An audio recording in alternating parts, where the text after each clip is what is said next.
I want to talk about you. No, let's talk about vaccines. Yeah. Let's go deep. Let's get into conspiracies. I want to talk about you first, go and then down we the go rabbit into hole. then we go to the rabbit hole. We got to talk about you first. So just introduce yourself, man. Like, tell us who you are, where you come from. My name's AG. I am originally from San Diego, but I live in Las Vegas. I've been in Vegas for about 10 years now, and we're out in Denver filming this episode. Yes, I'm stoked to be here. Episode 4. Of Episode the Wolf 4 Untamed podcast, Damn. baby. Early adopter here. Yeah, I'm just a virgin still. And I've been staring at your Super Bowl ring. I got gigantic hands, and I've never felt so dainty before. I mean, where's my camera? Look how big my hands are. Yeah. And this ring doesn't even fit on my Here, thumb. go ahead. Show them how big that thing is. This thing is ridiculous. Yeah, it's a is that size the camera? 18. Look at that. That's so big. Yeah, it's huge. This is the first Super Bowl ring I've ever seen. Really? Yeah. They're pretty cool, man. It's like, it was my dream as a kid to win a Super Bowl. That's why I started playing as a 7-year-old kid. I watched Reggie White carry a Lombardi trophy around, and that was like what sparked my passion for it. And for the record, being from San Diego, I'm a huge Chargers fan. And for about a decade, I've hated you. Oh, well, you know what I said to Phillip Rivers? Yeah. I told him I was going to eat his kids. Yeah. He was- Yeah, I never the cuss same. more at that guy. That guy fucked us out of 17 years he was with our team, and he's probably fucked us out of 4 Super Bowls. It was supposed to be Eli Manning. Yeah, fuck that guy too. It was But who supposed to be knows Eli, how and he many said, other I'm not guys- going there. How many other guys could have come along over Drew the Brees? years? Yeah. Got rid of Drew Brees. What was crazy is when we got rid of Drew Brees with that shoulder injury, I think Denver caused that. I think they sacked, it's 20 years ago. I think they sacked him like for a safety maybe, gave him a shoulder injury, and I thought his career was done. Yeah. And he had already played for a few years. Then he went on to have like another 16, 17 years in the league. Yeah. That was Hall of Fame career. crazy. Yeah. Yeah, fucking Spanos. So what made you move? How long ago did you move from? I lived in Vegas for a little bit when I was younger, but I moved to Vegas in like 2012. Okay. I used to work for Apple, and they have this Apple store in Vegas that was supposed to be like a flagship store, but they always had trouble staffing it. People would come from like Cupertino, Northern California, Southern California. They'd move to Vegas, and they'd just fall apart. They'd get on drugs. They start gambling. Yeah, if you have a vice, Vegas is going to expose find it and expose it. So I'm none of those. I don't do any of those things. Right. Gambling, like womanizing and stuff like that. I do, but I could do it anywhere. I could do it anywhere.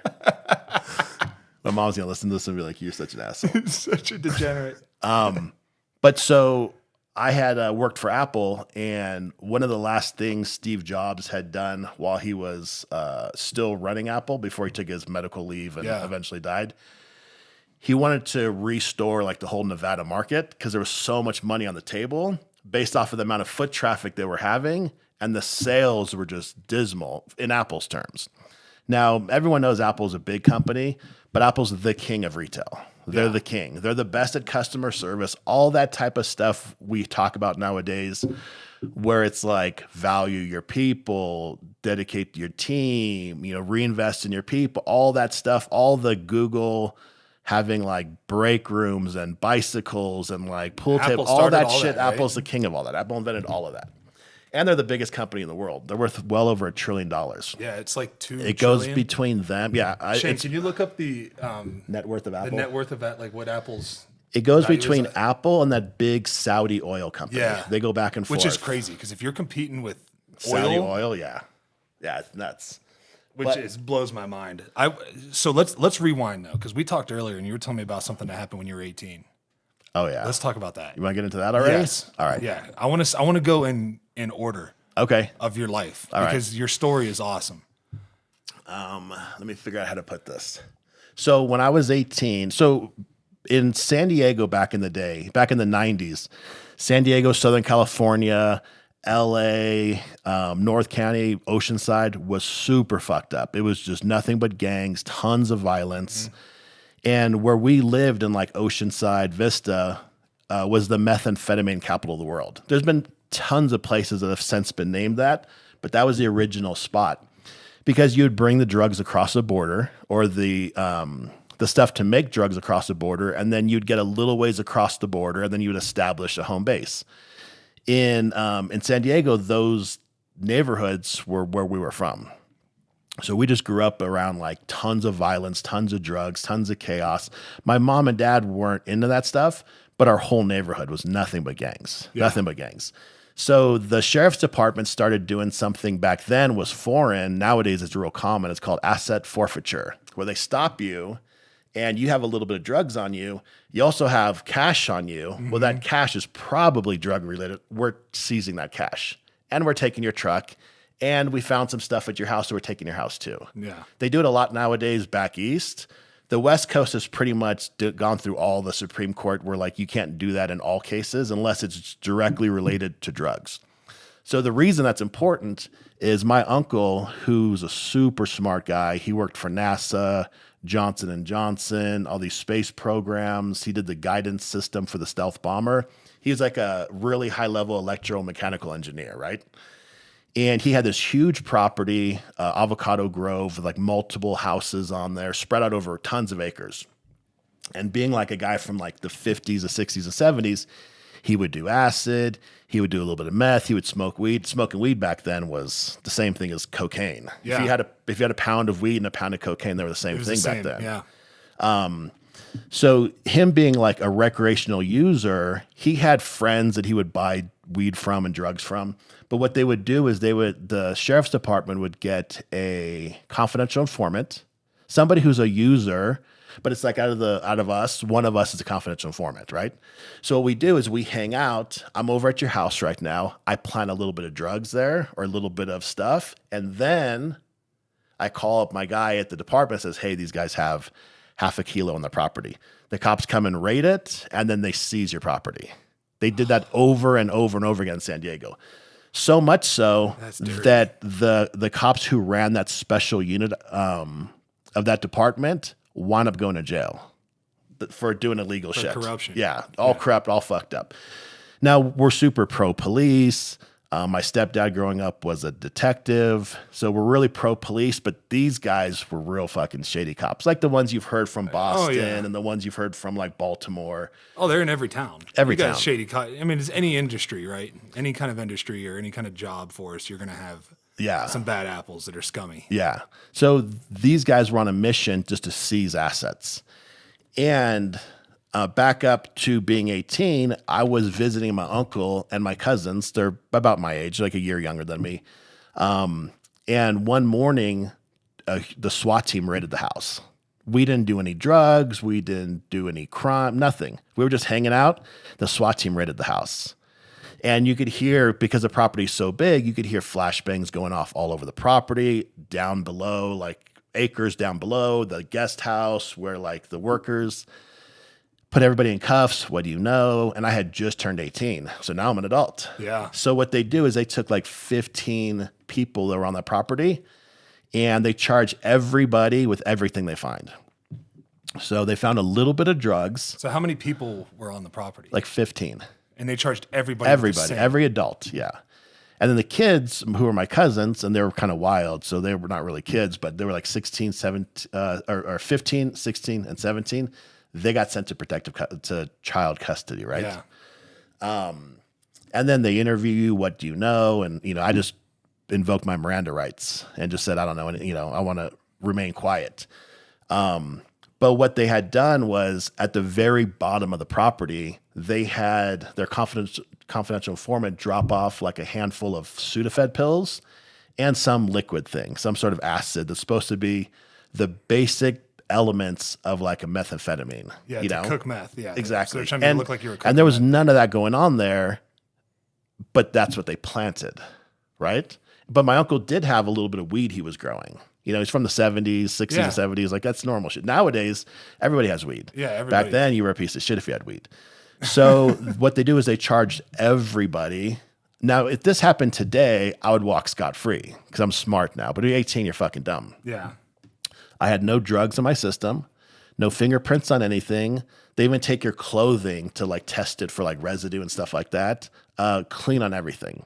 They put everybody in jail. We bailed out right away. My uncle has some money. We bailed out right away. The next morning, when they did the raid, they planted more stuff or didn't find stuff. They re-raided the property the next day. And now you're all on no bail. Now you go to jail with no bail. Because now it's you've like, shown a habitual ability to commit crime.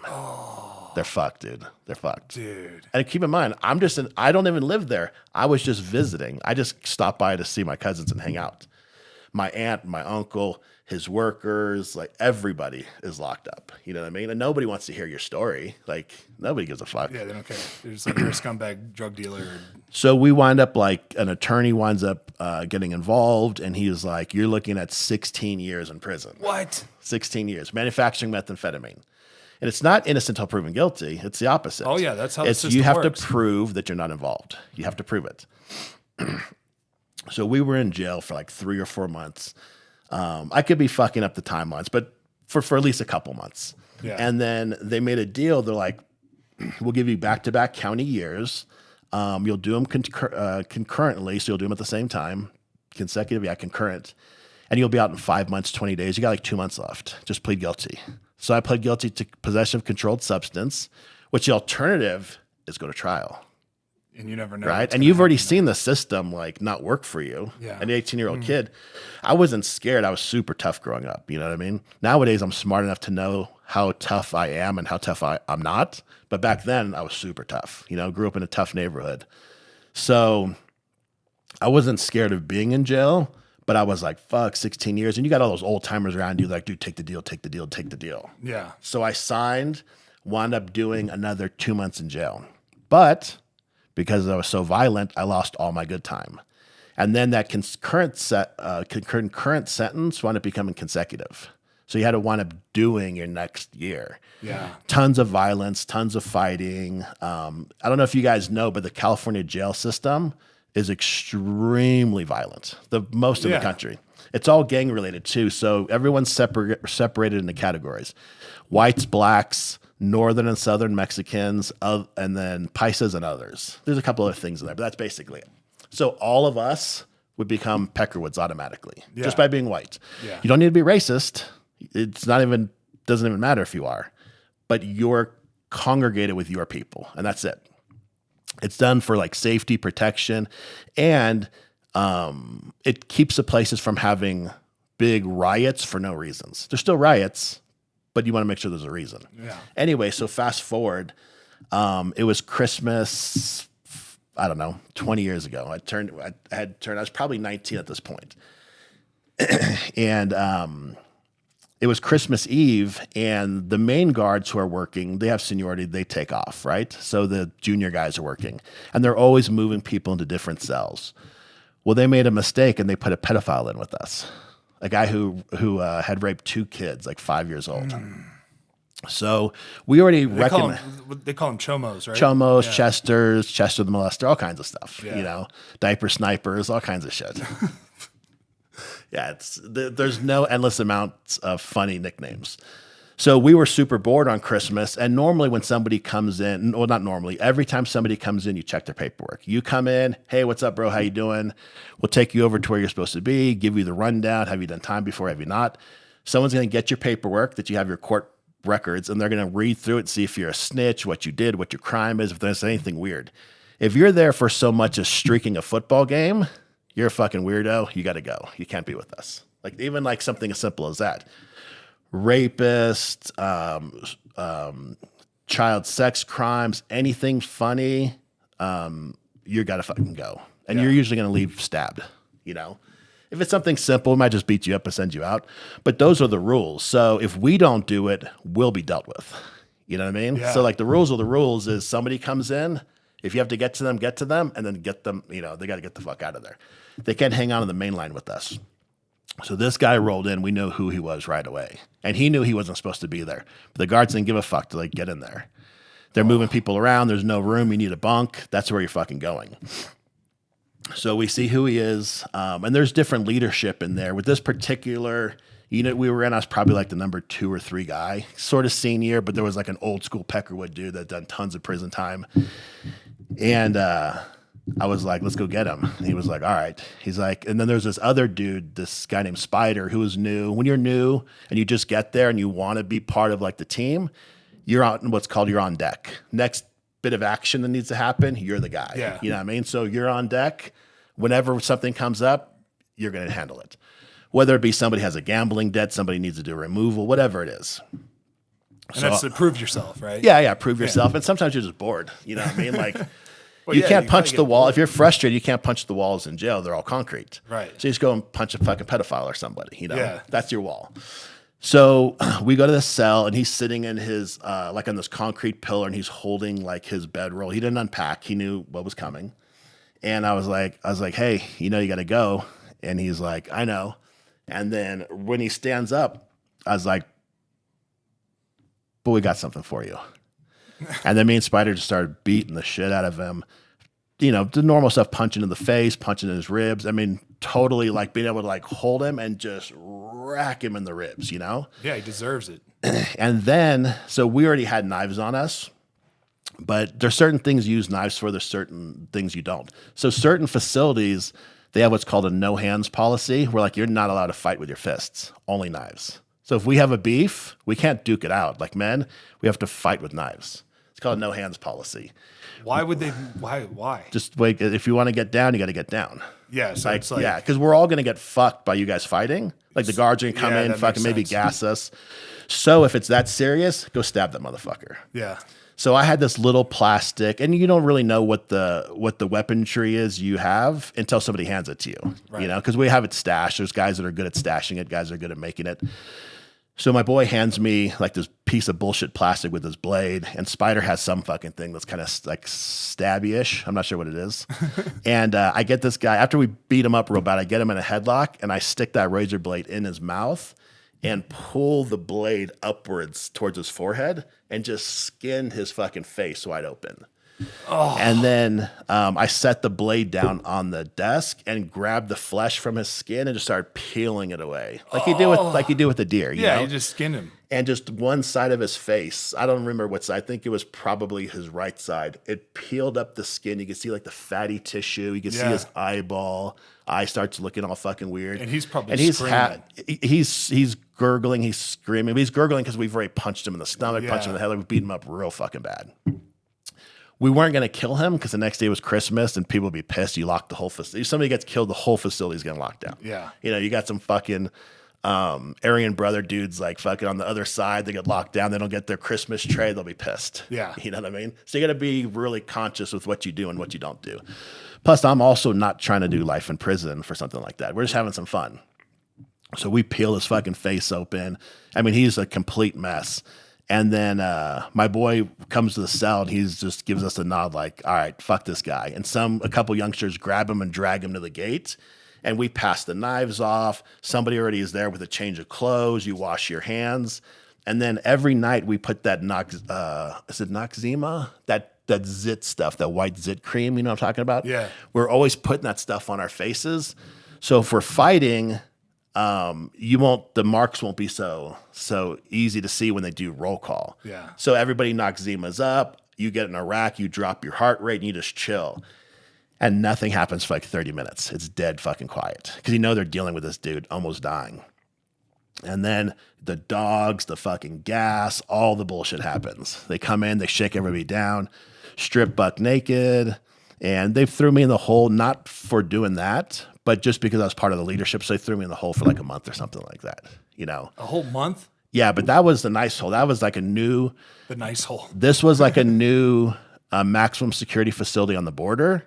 I went to the hole previously in the old downtown central jail, and that was like built the same time Alcatraz was. Yeah. That was like a black room covered in old iron, a slanted floor with a pit in the middle that you shit and piss in, and you're just sleeping in your underwear on the wet, soggy, urine-infested floor. 3 months. 3 months.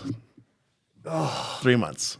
God, what goes in your mouth? Nothing. Do you You're do? so fucking hard. You're such a gangster. You don't give a you fuck. don't give a shit. Today, I'd be like, this sucks. Back then, I didn't even care fucking a fraction of a percentage. You just Not a couldn't care less. fucking It was percentage. just part of your life. Yeah. Like it was just like, Yeah, you're not gonna be a pussy. And I was never like a convict. I was never a criminal. I've done some dumb shit, mostly fighting, violence related.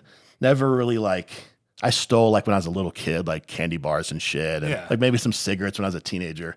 But like was never a thief, never a drug addict, never any of that stuff. But we just grew up in a tough neighborhood, so Right. you knew like how to act when you went to jail. You knew how to not to act. It's so much worse if you're a fucking pussy than it is if you just be tough. They're gonna take even if you're not advantage of tough. Yeah, even if you're not tough, just pretend like you're tough. Yeah. Which to us, we didn't really need to pretend. Yeah, was because you pretty already came easy. from that. Yeah, like fighting, cutting people, stabbing. That was all normal shit to us. Like we grew up around extreme violence. When I was 6 years old, we heard this noise on our porch. And I remember my dad opening the door and like looking out there at night. And I was a little kid, so I peeked around like behind his knees. And there was this Mexican guy that has just been stabbed, who knows, 20 times, 60 times, just covered in stab holes all over his face, his chest. And he just died right there on our porch, and we watched it. Like that was normal shit, you know? Yeah. Not normal to where it happened all the time, but normal to where like you maybe see a dead guy once a year. You know, you see people fighting, people shooting each other. You'd be at a liquor store getting something, it'd be a shootout. You know, like it was really violent growing up. I grew up around a lot of violence too as a kid. You know, I remember you talk about like when you're 6 seeing something like that. So I remember I was about 6 years old, and my uncle was going to his ex-wife's house because I guess her new husband was beating on her. And as soon as the door opened, where I'm sitting in the car, and my stepdad and him are standing at the door, and I just a baseball bat, bow, smacks him, like opens the door and hits him with a bat right in the head, and just like drops him, you know. And then my stepdad grabbed him and just like was beating him to a pulp, you know, just like his head was bouncing off the concrete. So like that was like the first time I'd seen like a fight, you know, and I was like, whoa. You know, so it's like I was kind of brought up around that same kind of violence. Obviously, I never seen anybody get stabbed or anything like that, but I've seen a lot of people get beat up, you know, fist wise, you know, growing up, and it just kind of Stabbing surprisingly not that big a deal. Well, it's you know, it's when you're around it, nothing's you know, it's all perspective, right? Like if you grow up around, it's like the shootings now, right? You go to Chicago, it's not a big deal for somebody to get shot anymore, you know. So that's just kind of the way it is. All right, so you did. So then, how long were you stuck? How long were you in there? Just under 2 years. Just under 2 years. Yeah, and that's it's. I have a really close friend of mine that did. He's done 5 years total. Well, he did 5 years and then he did another 2, so he's done 7 years total. The last 2 were in federal prison. Federal, yeah. So he said it was a lot easier in federal prison. The politics are different. Yeah, he said it's different, but he said it's a lot like it's easier time. That's why I understand like there's more money, more programs. Right. Because there's more for you to do. They actually are looking to, you know, they're not profiting off of recidivism, you know, as much. You have to do 80% of your time with the feds. So if you do 10 years, you're doing 8 years. Yeah. And I think, I could be wrong, but I don't want to fuck this up. I feel like the feds pulled their parole program too. Or it's either they have no parole program or it's very, very difficult to get federal parole. Why do you think that is? They don't want to monitor you. They don't have the fucking time. Do your time and get the fuck out of here. Yeah, just do it and get out. Yeah, they don't have the ability to track all these fucking assholes. They don't have the workers. You're just going to violate anyways. We'll just catch you, have the cops catch you and bring you back. Yeah, recidivism. I was a criminal justice major, so I learned all about like recidivism and what it was, you know. I think the rate was like 80%, you know, something crazy. Yeah. Of like because they make it impossible for you to get a job once you're a felon. Oh, there's no rehabilitation whatsoever. Zero. I couldn't even go to school. So the last grade I completed was 7th grade. I went to 8th grade, failed that. They pushed me into high school. I was arrested for weed, or kicked out for weed, I should say. The cops came, but it wasn't really a charge. You know, they found weed on you, they kicked you out of the school. So 7th grade was the last grade I successfully completed. Even when I was in jail, I was considered too violent to be able to even be around teachers and go to school. So I got no education whatsoever. Yeah. No, even to this day, no GED, no nothing. I mean, it just shows you that it's kind of bullshit. Yeah. You know, I mean, I always felt like I know that I didn't learn anything really in high school. I didn't really learn anything in college. So I think it's all profiteering. I could just Google all those answers anyways. Well, nowadays you can, right? You know, before you had to go to a library to figure it all out, right? Yeah. Now you have it in your hand. You have an entire computer in your hand with access to literally anything you want. Yeah, anything. You can YouTube. Like the other day, I was trying to, I had to get a wasp nest out today, and I was like, I don't have any spray. I was like, Did you use the gasoline trick? Yeah, I just did the gasoline trick. I was know like, from YouTube. You know, perfect. I learned it. You know, my wife was like, "Hey, I'm just gonna Google it real quick." Oh, Yeah. you put some gasoline in a cup and put it over them. Yeah. I was like, oh, it was so much more effective So easy. than the spray and all that other stuff, like whatever. But, you know, nowadays you can just, like you said, you can just Google it, YouTube it. There's so many other avenues. All right, so how did you get it? So with the jail thing, I got out and then just immediately started working, doing my thing. Years later, like 10 years later, my uncle had sued the court system because when they seized his house, like there was something with property. Like they could seize your property, but they took personal belongings. So he wound up suing them and then realized so they probably took like his watches, everything, his shoes, his cars, everything. You weren't allowed to go back to the property. So anything you had there, pictures, all of it was gone. So he went up suing the courts, getting a whole bunch of money. And then during that lawsuit, it had been uncovered through, I think, his legal team that those cops were under investigation for like forging documents or forcing, like the way they were doing it was wrong. I don't know the details because I wasn't involved. Then years later, I got an attorney. We went back before a judge, looked at the circumstances of the case, and the judge dismissed all of my stuff with no record. Oh, nice. So I got no record. I'm not a felon. I'm not an Right. ex-convict. I have guns. I had a military clearance through the FBI when I was a military contractor. Worked for Apple. Got an active sheriff's card. In Vegas, you get this thing called a sheriff's card, where like if you want to work in Vegas, you go and you go before the sheriff's department. They run you like through the whole country for warrants or anything criminal, and say you can or can't work. You know, it dates all the way back to the mob days. Yeah. So when you have that card, it means like you're a good standing citizen, and you could have these jobs. There's a gaming or non-gaming one. So I got a non-gaming sheriff's card, which means you have no criminal record whatsoever. Nice. So I've been to jail. I've done time. I've stabbed a pedophile, but I'm not a convict. I'm not a criminal. I'm not a felon. I have no record whatsoever. That's insane, man. Yeah. So what did they find? What did they like? They didn't pay you for like the time served? No, nothing like that. Should have been paid for that. Yeah, I mean, I think if you probably sued them, you could probably get something like that. Yeah, you but were it's just happy going to to have your cost record you expunged, just probably. as much to go through all that. There is guys that do like 30 years in prison, like wrongfully, and they give them like 40 grand a year, Which is crazy. because they're like, that's all you would have made anyways. Yeah, that's what Yeah, they they're said. not gonna give you How do shit. they know? Yeah, it's but So how did you get? So what did you do when you got out? so when I got out, there was a bunch of how odd old jobs were I've you? had. I turned 19 and 20 in jail. Wow. So I started working at this place called the Main Attraction. It was a strip club in Oceanside. Just bounced for a while, banged the chicks, met a bunch of cool people. Was training every day. I would wake up in the morning, like 4 a.m., a little bit before 4. I would lift weights all day, all fucking day, till like 1 o'clock in the afternoon, just bench constantly. And then I would jog down to the jiu-jitsu studio, train, jog home, ride my bike back in the evening. I did that for years. Now, I had started doing jiu-jitsu, to back up, I had started doing jiu-jitsu in 1990 in a Gracie garage in San Diego. So when I went to jail, I was like already a blue belt. Yeah. So like choking people unconscious, no one even knew what that fucking shit was. No, You they were didn't. basically a ninja. Yeah. When the UFC came out in 2003, I believe it was, I was already a blue belt or was just becoming a blue belt. And then the gym just got packed full of people. Yeah. It went from nobody to a whole bunch of fucking people. So a few people still knew, like more people knew what jiu-jitsu was, but still you were like a fucking ninja. Like no one had any idea what you were doing to Yeah. them. And that I still train to this day. I'm not very good, but so Well, it's the discipline in the chess game that you play. yeah. And back then jiu-jitsu was very simple. Nowadays it's complex. It's basically like adding and subtracting. Nowadays it's like advanced calculus or whatever smart math people do. I don't even know the terms. Yeah. But so after that, I just worked security, trained constantly, and then wound up becoming a personal trainer, wound up working my way through LA Fitness, learning all the sales, marketing, like leadership stuff through LA Fitness. And then after LA Fitness, I went on and became a military contractor.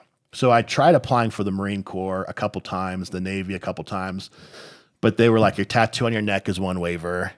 This wrist tattoo going past the bone, the star, was the other waiver. They didn't even get to the fact that I had no fucking education. Like I was Right. already disqualified. Yeah. Because after September 11th, they had all the people they needed. Yeah. Everybody did their patriotic duty and signed up. So then they could start being picky and choosy, you know? And they could say, we only want, you know, they had so many people coming in. But then you get deep into that war. They're like, I don't care. You have 20 felonies. Come on. Yeah. You know, but by that time I was already making money. So they wouldn't let me join the military. So instead I became a military contractor. So what does that mean for people that don't know what that Yeah. means? So, and it could be a civilian contractor, military contractor. So if you've seen the movie Top Gun, the first one, the chick in that movie, remember? Yeah. She was a contractor. So it's supposed to be an expert that they bring in to train the military in a specific field, whatever it might be.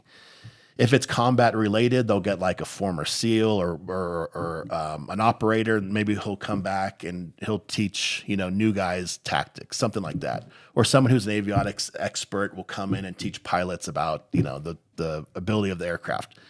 Growing up in California, I've always been in the water, not always, but I've learned to dive real early, free dive, all that stuff. So I had a huge strength when it came to like water related stuff. Really good swimmer, super comfortable in big surf, cold water. So one of my dive buddies had worked for this company called Survival Systems, and one of their guys had broken their back, and he had said, we were fitting in from this dive, we were swimming back to shore, and he's like, hey, we got an opening at the company. Do you want to apply? And I was like, sure. So I went to this place called Area 53 on base, did an interview. They just basically want to know your comfortability in the water. And since somebody else is referring you, you know already what it's going to entail. We signed a contract, and like a few days later, I was in Groton, Connecticut at like the Naval Special Warfare Amphibious Center, whatever their acronym is. And they just start putting you through tons of like drown proofing, water training type stuff. So there's this big facility, and they have these aircraft simulators in them, and they're hanging from cranes. They basically drop them into the water. And what we were going to do is train Marines how to escape from crashed helicopters. And then that eventually evolved into a whole bunch of stuff. But they put you in these like super confined, dark environments and just see how you're going to panic underwater. Yeah. You're basically almost trapped in there. You know, it's like crisscrossing bars. So imagine taking a small school bus, flipping it upside down, rapidly sinking it in the water, and inside it is just a jungle gym of bars that like you have to like weave yourself through, and you can't see, and you don't know which way With up. with the tank on? No, holding your tank. breath. Okay. Yeah, holding your breath. The impact's heavy. It hits the water hard. It fills super rapidly. It's tilted. Everybody freaks the fuck out. You get 1,000 people, 1,000 of them are going to freak out. Yeah. Unless you get some like stud in there. But you don't, it's not a skill you learn. You just either got it or you don't. Yeah. But growing up in the waves, getting pounded by surf when we were young, it was easy to us. Yeah, and getting tossed, like if anybody's been, you know, wrecked by a wave, you know what that's Yeah, like. big If waves. you panic, you're in trouble. Yeah, big waves. So there was just tons of training like that. They took us out to the North Atlantic and they threw us in the middle of the ocean. They gave us like survival equipment. They dumped us off there. They're like, you guys got to survive for 12 hours. But all the gear they had was purposely like failed and fucked up. So none of our shit would inflate. We're just floating in this cold ass water, just hyping out, fucking cuddling each other to stay warm. Keeping fucking with each other, telling each other we like a shark just bumped me, you know, shit like that. Yeah. We're still assholes. So once you pass all that, you go back and you're now assigned to 4 places, either Okinawa, Japan, K-Bay in Hawaii, Camp Pendleton in California, or Camp Lejeune, North Carolina. Being from San Diego, I went to Camp Pendleton. And then, so when Marines, so what the military does in a general sense is most of the time the military is training and then they go look for a fight. And then they train and then they go look for a fight. So like when the Marines deploy, they go on these things called a MU, a Marine Expeditionary Unit, and they're just traveling the ocean with a whole bunch of firepower and a whole bunch of grit, and they're just in different places in the world like a police officer patrolling, you know, and they're doing training and they're getting all this stuff in. But if something pops off, those motherfuckers are real close by to kick the living shit out of anybody on this planet. Right. Nothing is fucking worse than having the Marines show up on your doorstep. They're the gnarliest motherfuckers in the world. Like their ability to wage war and firepower is unlike anything else. It's fucking frightening. Yeah. So when people criticize the American military, I feel like, having been a military contractor and seeing what our abilities are, we could fight the entire world and probably be okay. Yeah. Everybody. Yeah. Bring I feel on the same. everybody. Well, there's a reason why they should come over here. You know what I mean? Dude, they would never fucking make it. Yeah. Don't even get me started on what a weak, pathetic piece of shit China and Russia is. I've been telling people for a decade, Russia's a bunch of fucking pussies that can't fight. And then the moment they step foot in Ukraine, what do they show? Zero tactics, zero ability, zero command and control, no ability to resupply. They are fucking completely inept, right? Yeah, they're idiots. And let me say this. So people who think we shouldn't be spending this money in Ukraine, we have spent trillions of dollars since we conquered Germany like in 1945 till modern day. We've spent trillions of dollars in this Cold War with Russia. Yeah. There was even a time in the 50s where we were going to preemptively strike them with nukes because we knew they were developing nukes and they'd be a giant problem later. So we're like, fuck it, let's just nuke them right now. They decided not to. Dumb move. So we've spent trillions of dollars in this Cold War with them forever. So what we get to do now is we get to spend a few $billions, show what fucking pussies they are. No one's scared of them anymore. We're completely destroying their system. And the only thing we want to do is not destroy it so much to where those nukes fall into enemy hands. Right. We're going to cripple them. We're going to make sure they're weak, but we don't want that regime to fall because then those nukes just become a disaster. Well, yeah. Well, the CIA's over there meddling anyways. Everybody's over there finger fucking everything. Yeah. They all got their fingers all in that bullshit about China eavesdropping on us, that happens. Our guys are way fucking better. Yeah. Because China just started doing it. We've been doing it for 100 fucking years. Yeah. And we're super good at it. We're the best in the world at it. China is even worse than fucking Russia. China's never been in a war. They really haven't. They've only been beaten and destroyed in every conflict they've ever had. They're complete fucking pussies. What I think is going to happen is eventually Russia's going to become weak enough and China's going to have to invade Russia to capture its resources like fuel.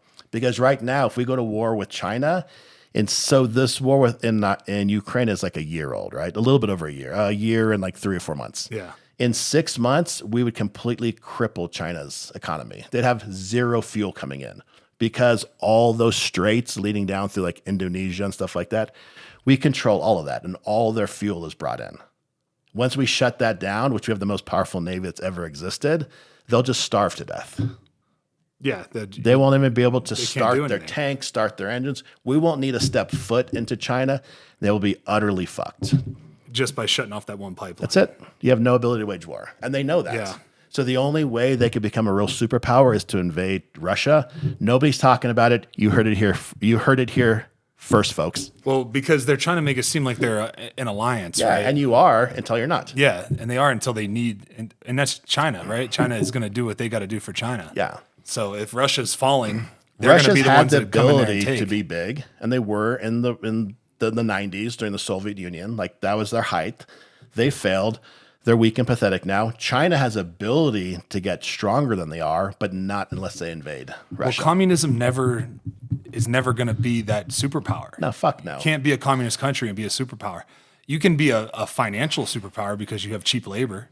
Yeah, you could be a dick and you could fucking starve your people, but you're never going to be very big because nobody's on your team. Right. Nobody likes you. Yeah, nobody fucking likes you. Yeah. And everybody's smart, you kill. It's Yeah. a terrible strategy. Yeah. So how did this lead to military contracting? Yeah. Yeah.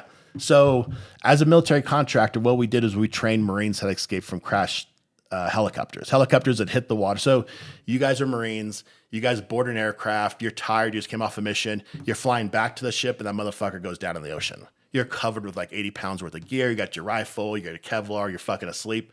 That aircraft hits the water, rapidly sinks and flips upside down, and you have to escape in this giant shit show. We had to come up with the training protocols and then a practical application to teach them how to do it. So how did you come up with those protocols? Just tons of trial and error. Just trying. We just built these giant multi-million-dollar simulators and just watched how gear floated, what's going to flood first, how are people going to act. And we came up with the dumbest down version for people to escape. Then during the war, a bunch of our military personnel were killed, like their MRAP, they hit an IED and they'd roll into a canal. And that canal would be full of water. You're now in a trapped armored vehicle that's full of water. How do you get out of that? Some situations you're just fucked. You can't. But if there is a way, here's some of the techniques that might help. Yeah. And then Humvees rolling over, and then AAVs, which are how the Marines take a beachhead, is they have these big ships that come up to your shore. The back of the boat opens up, and they have these floating tanks called AAVs that go out and they march up the beach. And then they just proceed to destroy everything. And they're basically a spear that goes into that country and just starts pumping resources and men and just ass-kicking ability. So those occasionally will sink, and you're trapped inside. So we had to come up with training for that. Then they started developing this MV-22 Osprey, which is that big tilt rotor aircraft with the giant wings, takes off like a helicopter. Those have explosive exits. So now we had to deal with how do you escape from a water ditching scenario, and you're blowing explosives underwater. There's all types of elements and problems with that. Yeah. So that was like the type of shit we had to do. Yeah. The problem was solved. We weren't. Was it fun? Super fun. Yeah, I bet it was really fun. And being around the Marines and the Navy is the coolest shit ever. Yeah. You just talk about dicks all day. Yeah, Nothing but they're dick jokes. awesome dudes. Awesome The best people. dudes ever. He's active right now. What branch?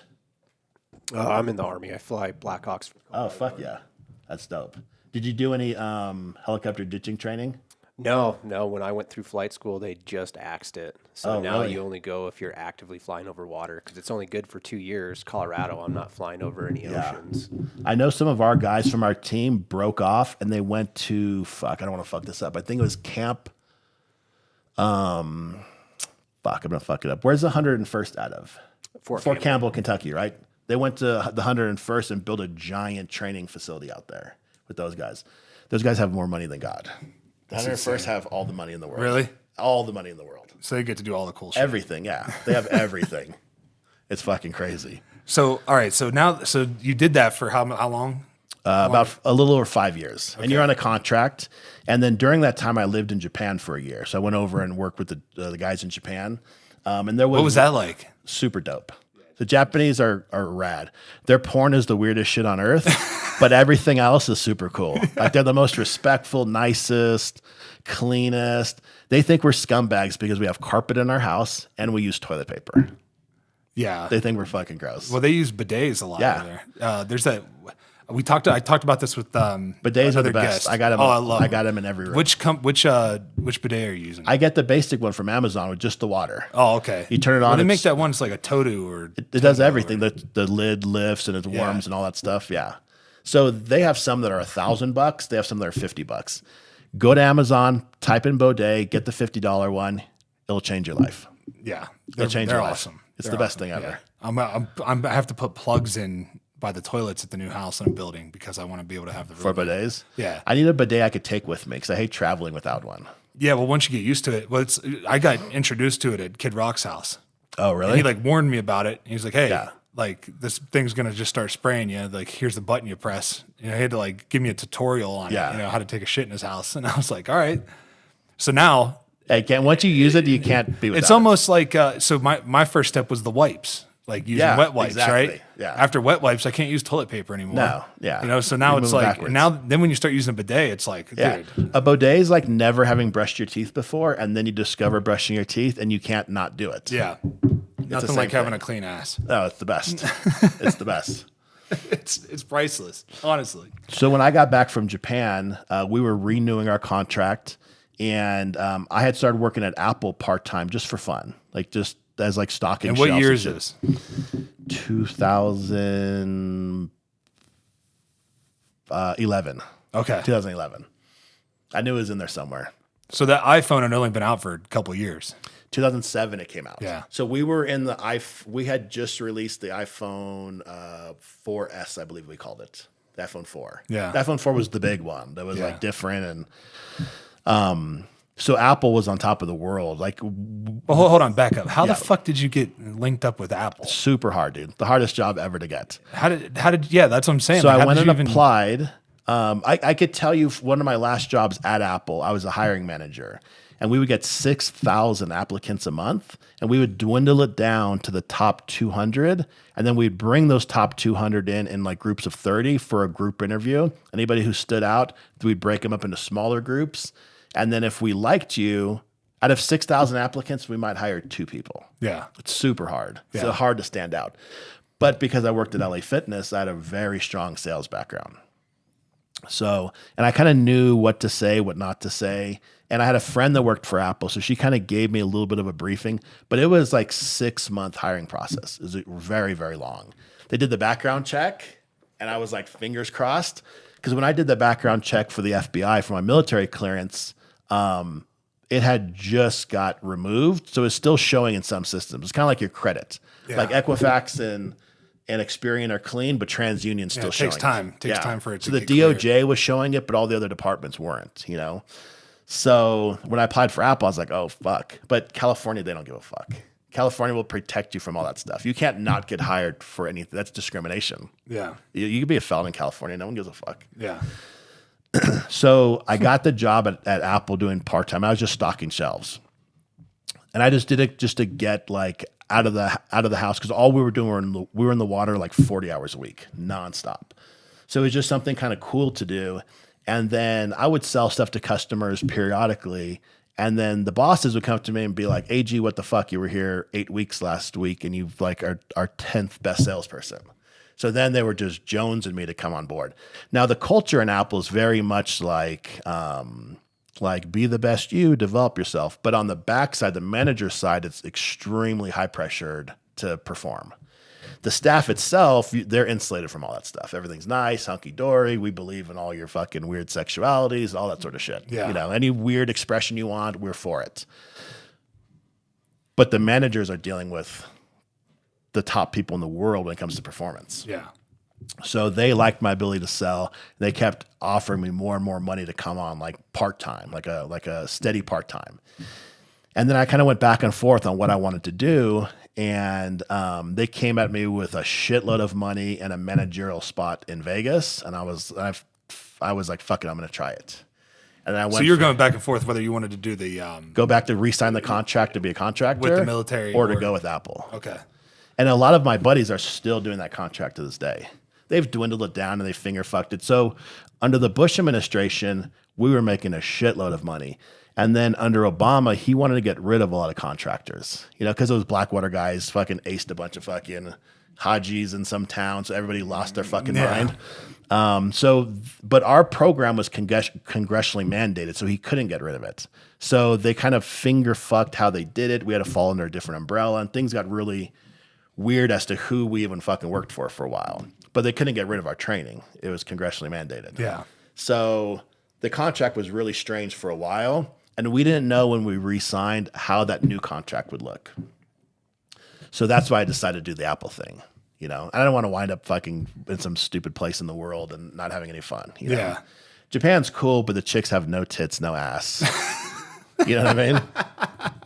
And you got to be 20. The age of consent there is 20.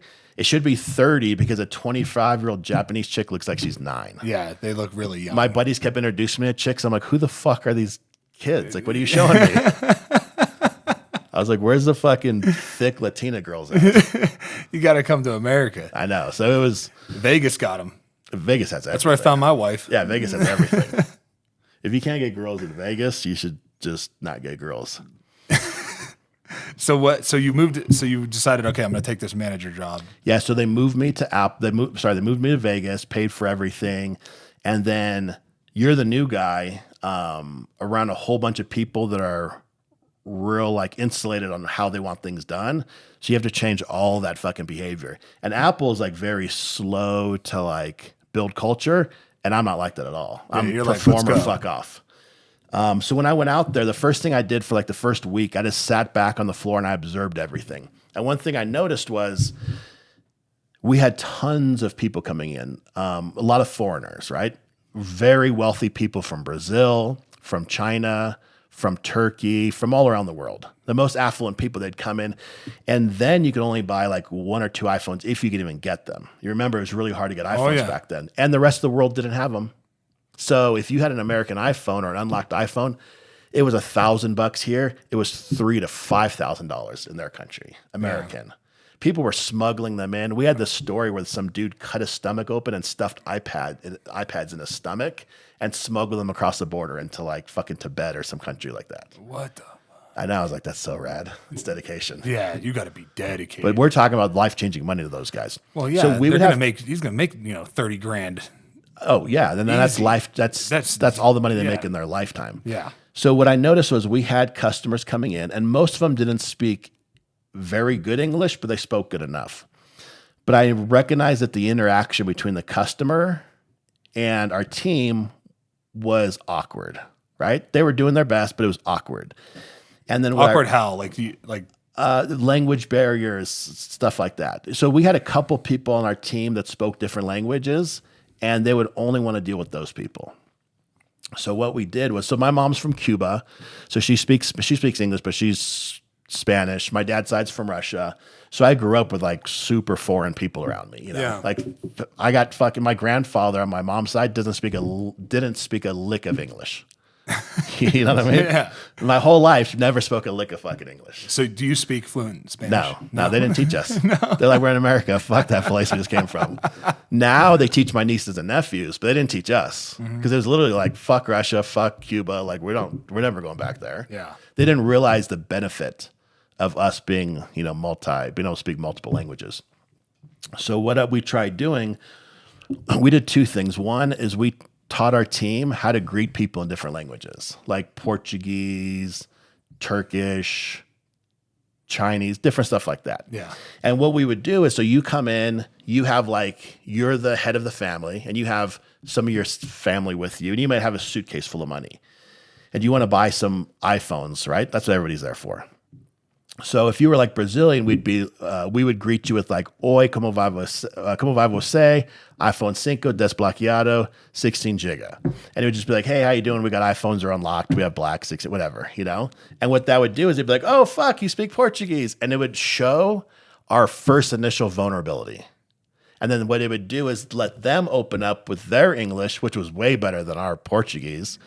But it was us showing that vulnerability that got them to open up. Yeah. Because otherwise, what they don't want to run into is like, I can understand you. What? I can understand what you're saying, sir. Do you speak English? Yeah. They don't want to feel embarrassed. Exactly. And they would get that other places. They wouldn't get that with us. So we started teaching our team how to do stuff like that. And then we'd utilize our technology. So we'd break out the iPhone and we'd translate on the iPhone, showing its capability. And that just made our sales skyrocket. And we went from making tens of millions to hundreds of millions. Completely revolutionized everything we did. Other people from across the country and the world would come and study what we did. We got awards within Apple. We were in like fucking Forbes magazine as sales teams of the year. Even Al Gore, who was on our board of directors, sent us some fucking plaque or some shit. I opened it up and was like, who the fuck is that guy? But yeah, we were just showered with praise. We were like the number 3 Apple store in the world. And how much are you making doing that? As a manager? Yeah. Probably about 170,000. That's pretty good. Yeah. That's really Now good. my people who are in that same position, Especially in that, that's like making like 300 grand a year right now. 10 years ago, They say that, But they say it's doubled. I was one of the highest paid managers. So other guys that became managers at the same time, they told me what they were making. I couldn't even tell them. They were like at 100, 120. Yeah. They weren't even close to what we were making. Yeah, it didn't hurt their feelings. And then we would get bonuses. Did you have and all bonus? kinds of Yeah, I was stuff. going to say, did you have like a bonus? Yeah, I had way more money than I could spend. If I make 200 grand, that's more money than I ever need. I'm not a flashy person. Right.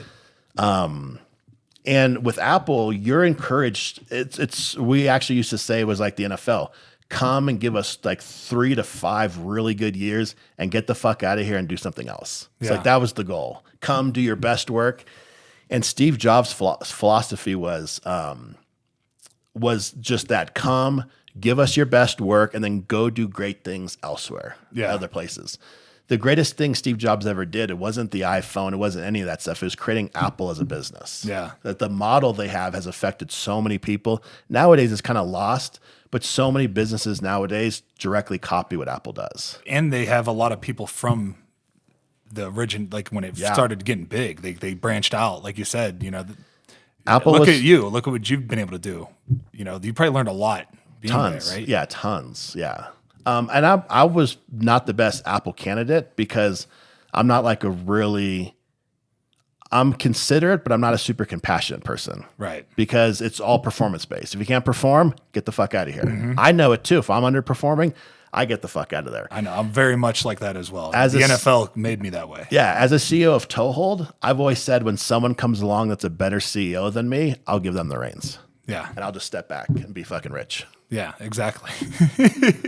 Which is ultimate. What's your goal there? Is to sell? No, my goal is to have the only goal I have. Obviously, it's to make the best flip flops possible.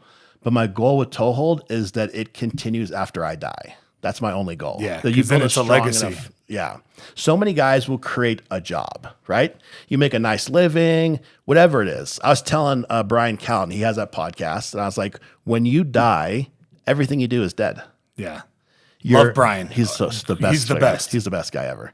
Your podcast ends. Your comedy ends. All your merch, which is almost zero, ends. It all dies. So you've created a job, but you haven't created a business, Right?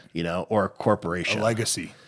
If you could create something that lives outside of you, that's great. You know what I mean? Oh, that's I won't be awesome. remembered for fucking anything. You know what I mean? In 80 years, nobody will fucking remember me.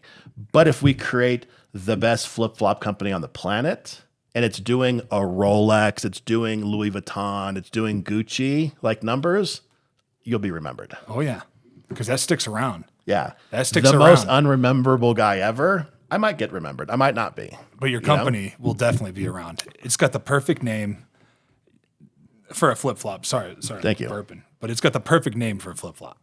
And here's the other thing: I was never a flip flop guy ever, never. I hated it the way they felt in my toes. I was up with Josh Smith That's so gay. with Montana. Isn't it weird?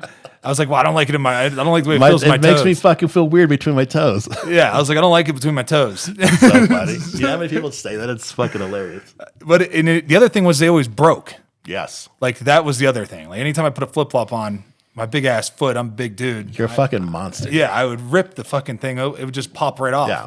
So I just never, went to that. Well, Josh Smith had a pair, and we were in bear camp up in Montana. camp. And he was wearing them around at bear camp. I was like, dude, what are those toe hold flip flops? He's like, yeah. I was like, let me see that thing. And I'm fucking pulling on it, and I'm like, dude, this thing's fucking lit. I was like, I don't know. I didn't see that video with Brian Shaw yet. Right. If he can't break it, I'm not gonna fucking Yeah, break it. nobody even tries anymore after seeing that. Yeah, it's like, why? Why would you even try? This world's strongest man can't break it, and I'm not fucking breaking it. But I did. I started yanking on it. I was like, and I felt the leather and saw how well made they were. And I was like, dude, I got to fucking get a hold of this guy. I was like, do you know anybody over there? And that's how we got connected. Yeah. Was through Josh. Man, I'm fucking thankful for it too, because you're an awesome dude. Like, So are you. When he told me that you want to talk to me, I was like, what's he going to do? Rub in the fact that he sacked our quarterback for a fucking decade? I was like, fuck that guy. I fucking loved playing Philip Rivers. He would tell me the play. Like Philip would tell you what the fucking play was because his checks were the same. He never changed them. Would he really not cuss and say like malarkey and he all would, that? yeah. He would. So the story, there's a big story. There's like a famous story about me telling him I was going to eat his kids, and people don't realize is that he didn't cuss, so it would make you even more angry because he would just be like, "Oh God, dang nabbit, gosh darn, you gosh darn crybaby, quit crying." He would say stuff like that, That's so funny. And I was getting held real bad. My jersey was all ripped, and he called me a crybaby, and I just was like, I was all shroomed out and taking Adderall and shit. I'm, eyes are painted. I'm Making millions of dollars Yeah. to destroy humans. Yeah, just getting ready, just manhandling people to get paid to do it. So I grabbed him by his neck, and I was like, I'll eat all your kids. I don't tell people the real story, but the real story was I told him I didn't believe in God and that I'd kill all of his kids, eat them. That's a lot of kids too. And he's got a bunch of kids, but it's funny because years later, after I got married and settled down, and I was playing in Baltimore, and he was in Indianapolis, and I was trying to go up and have a conversation with him. He still won't talk to me. That's funny. Like I know I left a lasting memory in his mind, and he never talked. And that was I still played him twice a year for 4 more years after that, and he's never said a word. Like he wouldn't say a word to me, wouldn't even look at me. But it was I always loved playing the Chargers because he would tell you the play. He had the same calls. It'd be like his draw call would be like Mickey Mouse or paint tiger. Paint tiger meant it was a draw to their right, so our left. So it was he would say stuff like that. I knew that Buffalo Tiger was like he was running it right at me. Like I knew that it was coming right at me. So I would split the double and make a play in the backfield and look like a genius. We you had know? some of the worst play calling back then. Every it was play awful. was for a loss laterally to fucking LT. Yeah. Like, dude, how many fucking screenplays can you do in a row? Well, because they just never. I'm telling you, the ownership there is bad. Yeah. And it's like any company, right? If the ownership, shit rolls downhill. So if you have bad ownership, it's gonna roll down to everybody below them. Like it's gonna just keep trickling down. That's why they've had some of the best players in the history of the NFL and haven't been able to win a Super Bowl. Yeah. Like, there's a reason for that. I know all about it, dude.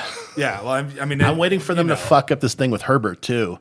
So hopefully now with their new offensive coordinator, like they were calling the most bullshit plays over the last 2 years. Yeah. Like these 5-yard, 10-yard trash fucking they're never catching anything in motion. They have to stop, catch the ball, and then have some fucking corner take their head off. Yeah. I'm like, dude, what are you guys doing? Yeah. Well, you have a great receiving crew. You have Austin Eckler, who's a great running back. Herbert, who is a top 10 quarterback in the league. You have good offensive line. You have a good defense. You have I hate our head coach. well, he was here as a defensive coach, not our coordinator, but he was a defensive coach here in 2019. Oh, I didn't know that. I know he came from the Rams, but I didn't know he was here before that. He was here before that, yeah. And he's a great guy. And that's the problem with head coaching. It's like it's hard to manage men, right? Yeah. Because you're not managing like the same age group. You're managing a 21-year-old who just got money, and then and he has no family really. Like he's comes from a rough background, and then you got a guy who's 35 years old and has a wife and kids, and how do you talk to them the same and still get your point across, right? Because that 21-year-old needs a little more kick in the ass, and that 35-year-old really you just got tell him once and he's got it. You don't have to keep telling him. So it's difficult as a head coach in the NFL, and that's why I'm like give it a couple years before you fire somebody, because they might be able to figure it out. Yeah. That's why it's always like a transition period with head coaches, and I had a bunch of them at Denver. And I can attest to that's why I can attest to the whole ownership thing. When Pat Bowlen died, we went to shit and didn't win anything. We went from being the best team in the league with Peyton Manning, DeMarcus Ware, Von Miller, me, Chris Harris Jr., Aqib Talib, T.J. Ward, and Malik Jackson. Just all pros all across the board. And then now we couldn't even get a quarterback. And it was because ownership was infighting, and they were all worried about getting their money and who's going to sell, who's in control, all this stuff. The whole family got kind of screwed. They're doing all right now. They all got $400 million each. Jesus. So they did all right, but it's like that was their legacy with their dad, and they lost it. So they're pissed. But, ownership is everything. And that's why a company like Apple is going to live on forever, because it started at the ownership level with Steve Jobs. But yeah, let's talk about Toehold, man. Let's talk about how you started that company. Like, what the fuck did you, how the fuck did Let's you? talk about one more thing first. All right. Let's talk about how shitty the Chargers always go for it on fourth down. Is that the worst thing ever? Here's the Yeah, but the odds say you should. fuck those odds. So this is a weird conversation because I have zero football experience, and I'm talking to somebody who's probably going to be in the Hall of Fame. So from a complete fan, zero experience standpoint, the benefit of keeping a drive going for maybe one more play is so much less than the giant turnover momentum swing that happens if you turn over on fourth down.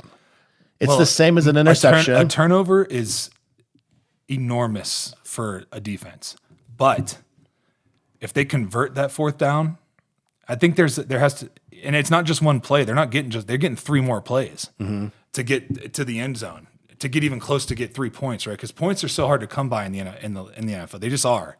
Like defenses are like everybody's fucking good, right? Like it's hard to score points, and it's hard to stop people from scoring points. So a defense is conditioned to go 3 and out, right? We train that way as defensive players to go fucking as hard as we can for 3 plays, and we're off the field because they're punting. Now, if you switch it up and you start going for it, that fucks up our whole rhythm. And if you get it, that is a huge momentum change for you. So it is. There's risk and reward there. So it's like you can't do it all the time. It's got to be like a surprise when you do it.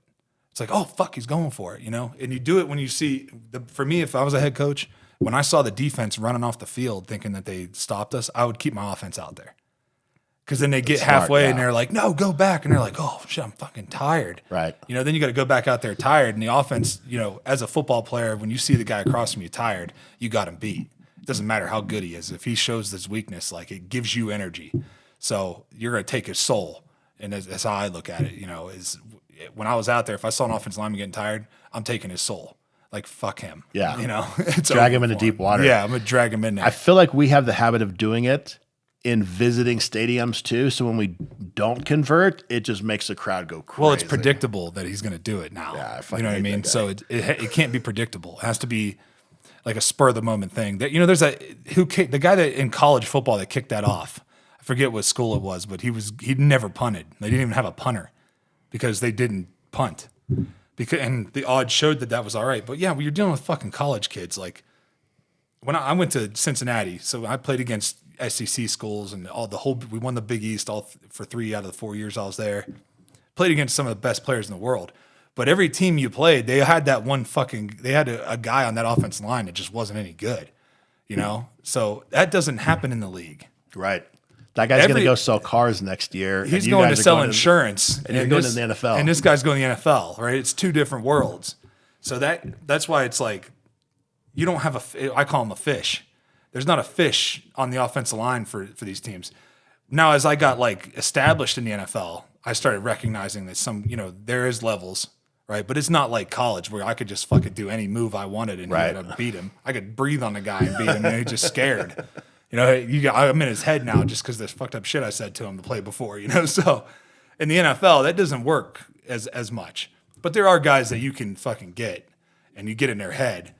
But for the most part, man, everybody on that fucking team is the best guy. He was the best player in college. Like in his at his school, he was one of the best players there. Yeah. And he got, even if he was a late round pick or a free agent, he was still a fucking dog or an all SEC, offensive lineman of the year, blah, blah, blah, whatever. I don't give a shit. I'm coming here to kick your ass. That's just the way I looked at it. But, going for it on fourth down as a defensive player, I fucking hated it. Like, because I was like, I'm conditioned for 3 and out. And I fucking did it. And now you're trying to do this bullshit. So I always took it as like that's a good perspective. It was like an insult, Like, you're dumb enough to fucking try this? All right, let's go. So it would like fuel me to get more angry. But if you can catch a defense where they let them run all the way off the field because the punt team's standing there and they'll see them running on. If you see the defense get close to the sideline, fucking go ahead and run it. Like put your offense back on the field and let them run the play because the defense is going to be like, fuck. And half of them are going to be ready and half of them are not going to be ready. And then the D coordinator is like, fuck, I didn't have a play for this. Like, then he has to think like, what did they run on fourth down, last week on film? So there's a lot of shit going on. And maybe use a timeout. Yeah, and you might force them into a timeout. Yeah. So good perspective.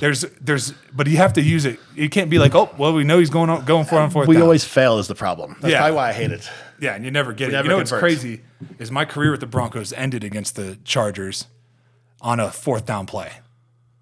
It was they came out and decided they were we made the stop and it was like 4th and 1. And Melvin Gordon runs it outside and I fucking tackle him for a loss. And I'm getting off the ground, and half the line was going, and half the line wasn't. It was a dead play because they jumped off sides. The offense jumped off sides. So I'm getting off the ground, and my fucking nose guard tries to jump over me, and his shin hits me in the elbow and dislocates it all the way to the ground. I know what you're talking about. All the way to the fucking ground. Yeah, I had 2 sacks already and a couple TFLs. I was fucking eating. Oh, fuck. I was about to get a huge payday. Huge. I was probably going to get another $40, $50 million contract. Damn. Instead, I had to settle for a $3 million contract. Yeah, because of that. Because COVID hit and I couldn't get to a fucking doctor. You would have paid more in taxes on that $40 million than that $3 million. I know. I would have paid half of it. I paid half of my money to the government for 10 years. Why is it so much? Why is it half for you guys? Because we're in the highest tax bracket. We're W-2 employees. So you can't write off your stuff. You can't write anything off. Oh, damn. That's probably why it's so bad. Yeah. Well, the NFL is a shield. The NFL is an organization. The NFL organization is a nonprofit too. So they're fucked. Yeah. They're so like Roger Goodell and his bullshit. Like fuck that guy. Fucking making $50 million a year. He has his own jet. He gets lifetime health care. They only cover us for 5 years after we're done. if you're vested. Yeah. And it takes 3 years to get vested. But pension is going to be all right and everything. But they don't care. Those injuries don't start catching up to you until 5 years, 5 or 6 years after you're done playing, anyways. I don't fucking go to the doctor. I want to get to this whole podcast with not talking about toe hold. Let's talk about hunting. Well, I'm fucking excited. You got the box sitting right there with my sandals in, right, with let's my flops in them right there, and I can't wait to see them. I'll give you the quick version. So years ago, my flip flops broke on a hike. I'm from San Diego. I wear flip flops everywhere. I don't take shoes. I only wear shoes when I go lift at the gym because they require it for their insurance. Nowhere else do I wear shoes. Fancy dinner, your wedding, fucking hospital. I'm in fucking shoes. I'm in flip flops. Never wear shoes. So my flip-flops broke, and I was just sick of them breaking. So when I was over in Japan, we were in the jungle, and there was like this hut, and this guy had like this little leather-working stuff. And I was like, hey, if I come up with a design, can you make me a pair of flip-flops? And our interpreter was talking to him. He's like, yeah. So I kind of drew up what I wanted, went to him. He kind of made something. It was kind of cool. Wore them around. I was like, oh, these are perfect. Wore them all over the jungle, and I was like, oh, they're nice and strong. The materials were nothing like toe hold has today, but they were like the beginning. So then years later, I came back to the States. They started wearing out, and I would send that old busted pair of flip-flops to all these guys I'd see on YouTube. They were leather workers. And I said, hey, can you remake these? And they were like, I could make the leather part, but I don't understand the tread and like the structure. And they literally ship back and forth 5 or 6 different guys. Nobody can do it. So then I just started wanting to do it myself. Like as a hobby, I started just tinkering with it. And I didn't know zero background in crafts. I mean, I could barely sign my name. Remember, I got no education. Yeah. I think I only touched leather like in 5th grade camp. I probably made like an arrow, cut out a shape of an arrow or something dumb, something dumb. So tons and tons of trial and error. And this was only for myself. This wasn't ever for a company. And then one of my jiu-jitsu training partners had said, hey, will you make me a pair? And then I was like, yeah, when I get to it. They made him a pair, and they kind of sucked. And it went on and on and on like that to where guys from other teams were asking for them. And, hey, could you put our gym logo? So we started joking around and just calling it toe hold, like out of my garage, like as a joke. And then it just started growing a little bit bigger and a little bit bigger and a little bit bigger. And it's been doing that for almost 6 years now until it's way bigger than I would have ever imagined. And it's still going to just continue to grow. Yeah. Now I imagine like when it started growing, like I didn't imagine, but I thought it would be so cool if we'd be a big company one day, right? Yeah. We've outgrown everything I ever imagined we would be. Now I have different dreams and different aspirations, but when we started it, and at the point at which I really thought this is going to be a company, I was like, it'd be cool to make this much money a year. Now we make that much in a month or a day. Yeah. You know what I mean? Yeah. Imagine what you would make in a year. You can make it in a day. Oh, I know. It's fucking crazy. Yeah, I'm talking to the right guy. No, I get it. I totally get it. So our flip flops are made.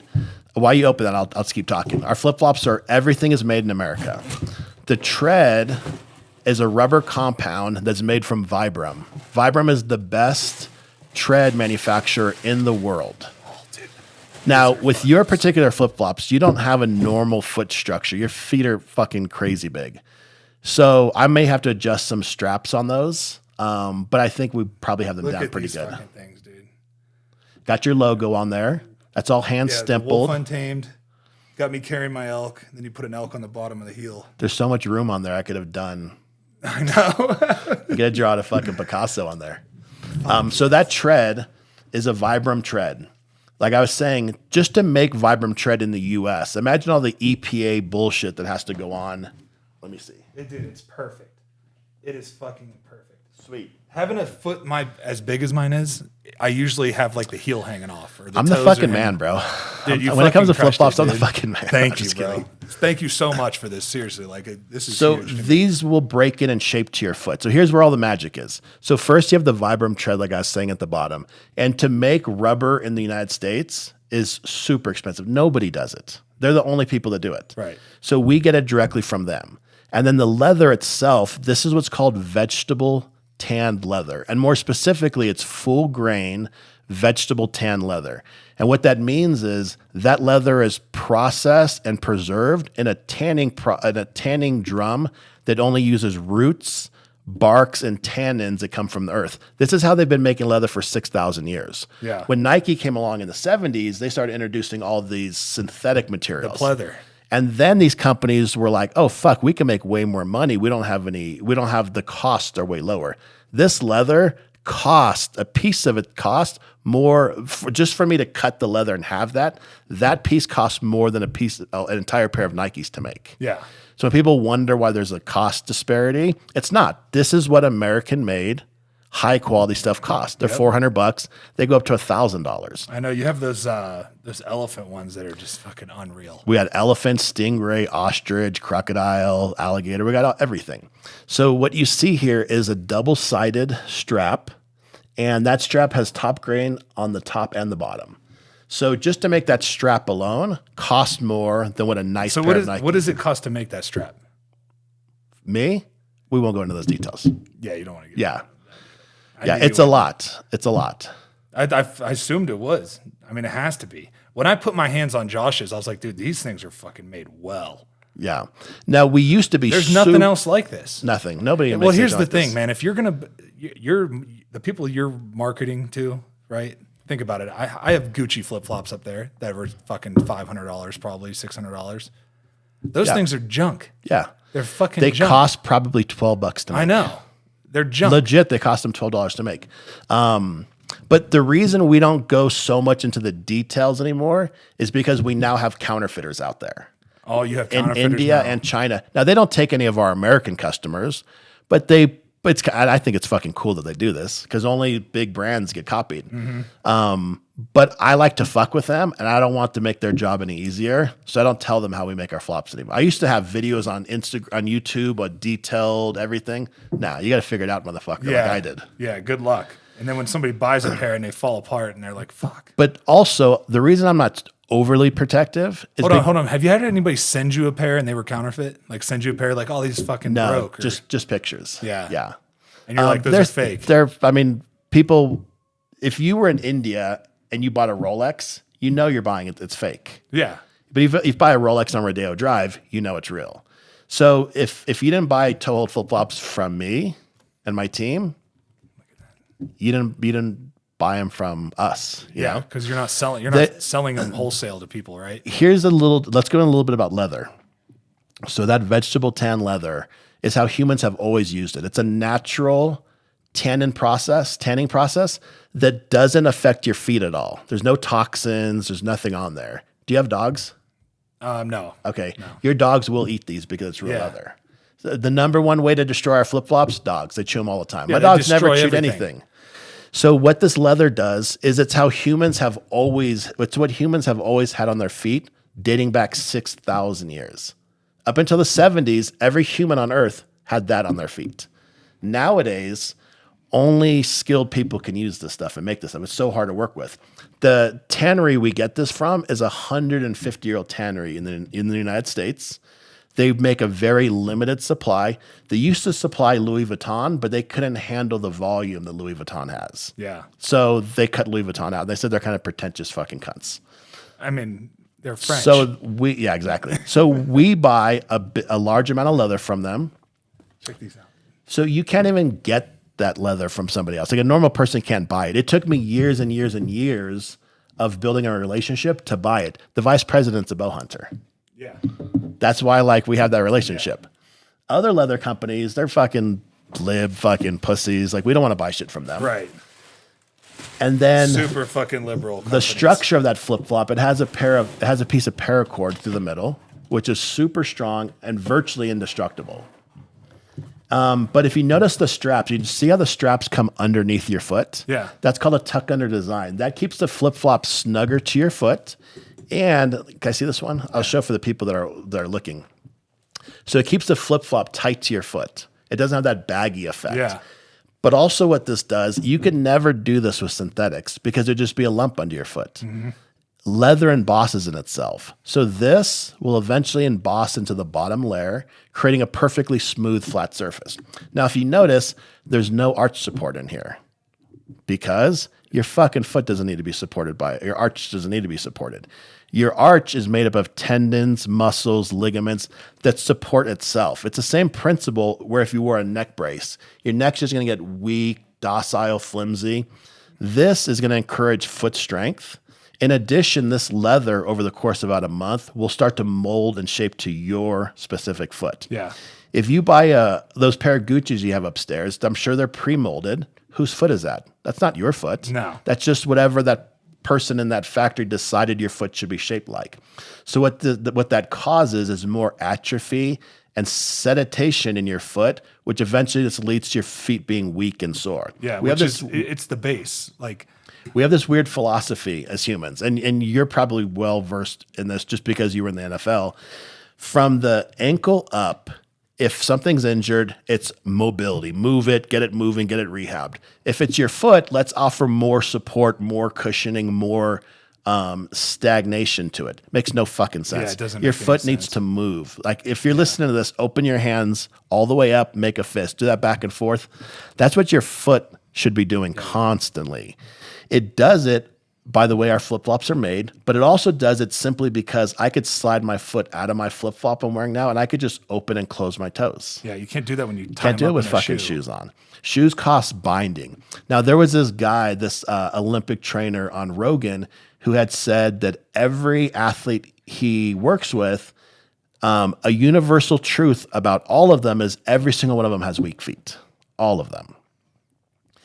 That's because we don't use our feet. We wrap them up in shoes and we leave them you still. tape them first. Yeah, You wrap them up in tape, and then you put your foot in a tight shoe and cinch it up into a cleat.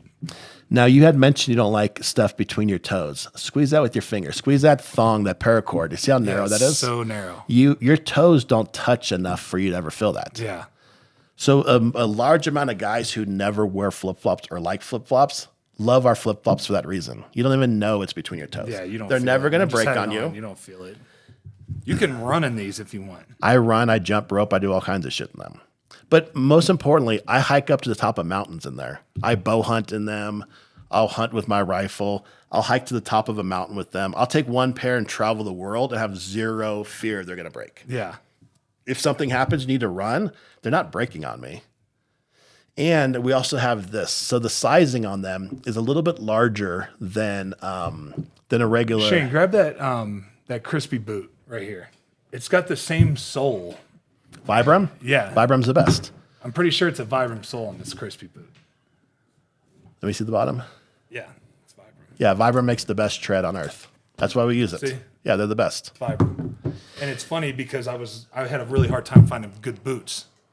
And I reached out to Crispy, who's Italian. They're Italian. Those are made. nice. Yeah, those are really nice. And because what happens is with these boots, for some reason, is they make it really narrow in the toe and widen the heel, which makes zero sense to me. I'll tell you why they do that. It's because they're made in foreign countries and they're not used to big American feet. Right. They're little dainty men that eat very little protein. Yeah.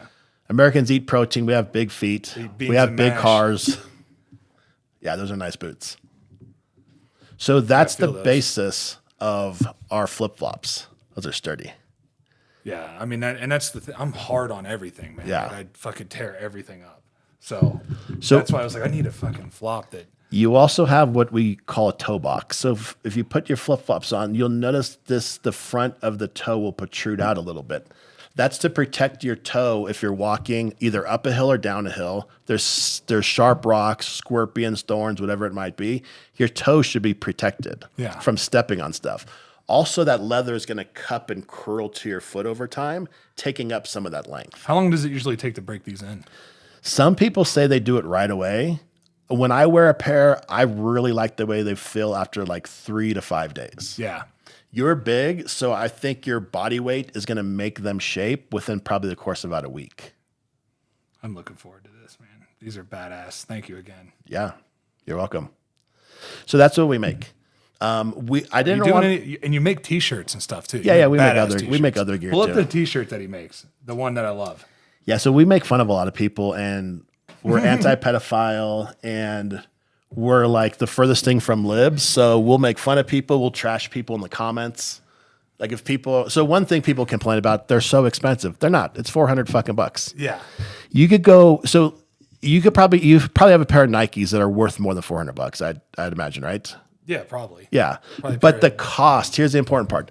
The cost to make that Nike is exactly the same as the cost to make the cheapest Nike and the most expensive is It's exactly all the the same. same.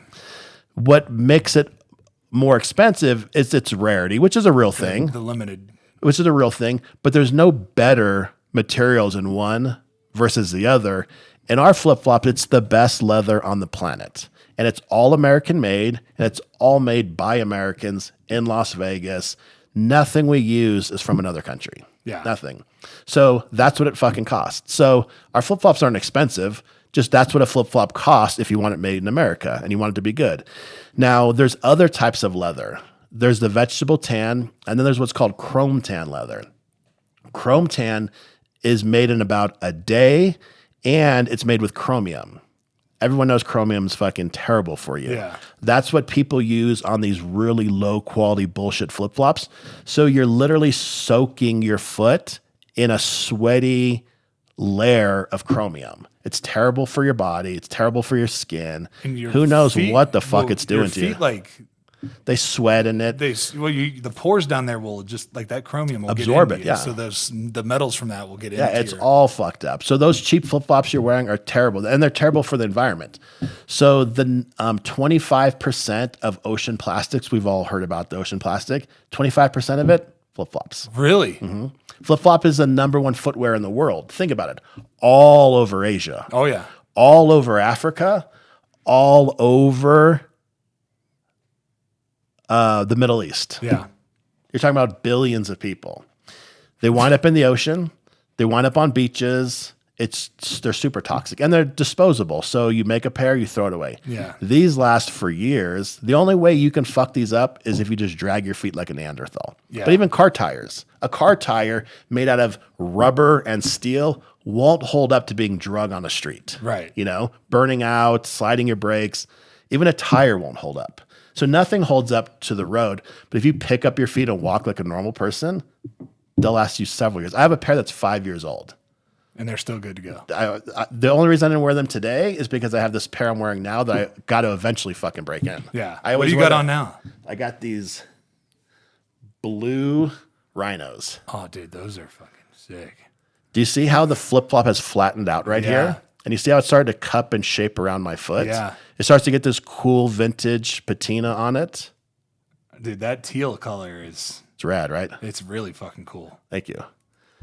It has. See how this is starting to curl? The toe box is starting to curl Yeah. up, and so what this has done is it started to incorporate my foot's shape. So if one foot's different than the other, which every foot is, Yeah. they're all going to be different.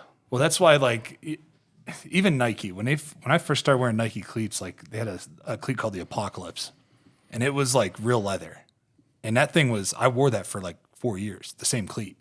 Now I wear a cleat out in one practice. Like I practice in a pair of cleats, they're done. I play a game in a pair of cleats, they're done. Is it the materials have changed? Yeah. Yeah. Yeah, because it's if it is leather, it's not real leather. It's Here's like what some that shitty conversation leather. looks like.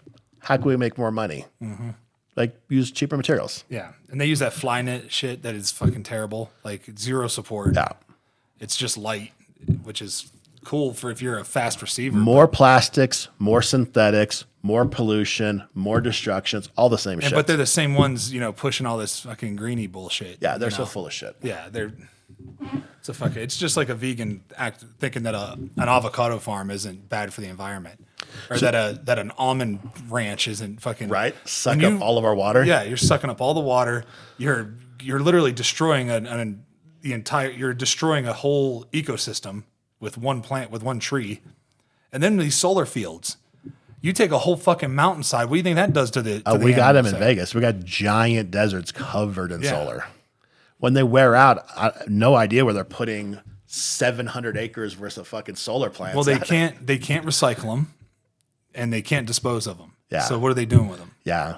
We could take them out to the desert and shoot them. Yeah, that would be fun. That'd be about Blow it. them up with tannerite and shit. That would be a good time. So that's the quick version on what we do. We're the only exclusively American-made flip-flop company. That's it. There's a couple small surfing companies that make some flip-flops in the U.S., but the bulk of what they make is in China. Yeah, We're so the they only do one it that's exclusive to the U.S. exclusive, which is badass because I'm really into supporting, U.S. made fucking products. Like I want my shit to be made here. You know, It's crazy how many people, like in our comments, will say like they want pro-American stuff, but you got to pay pro-American prices. you got to pay the price for it. We pay our guys like $35 an hour to make Yeah. flip flops, and it's fucking hard. How many employees do you have now?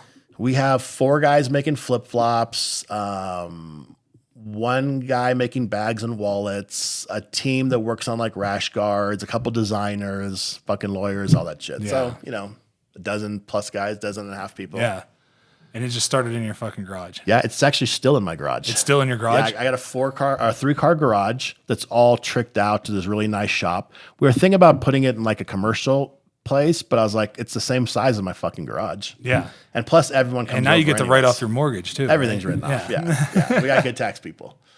But yeah, this is what we do. We make high quality flip flops, and I made these flip flops originally just for me. Yeah. You know what I mean?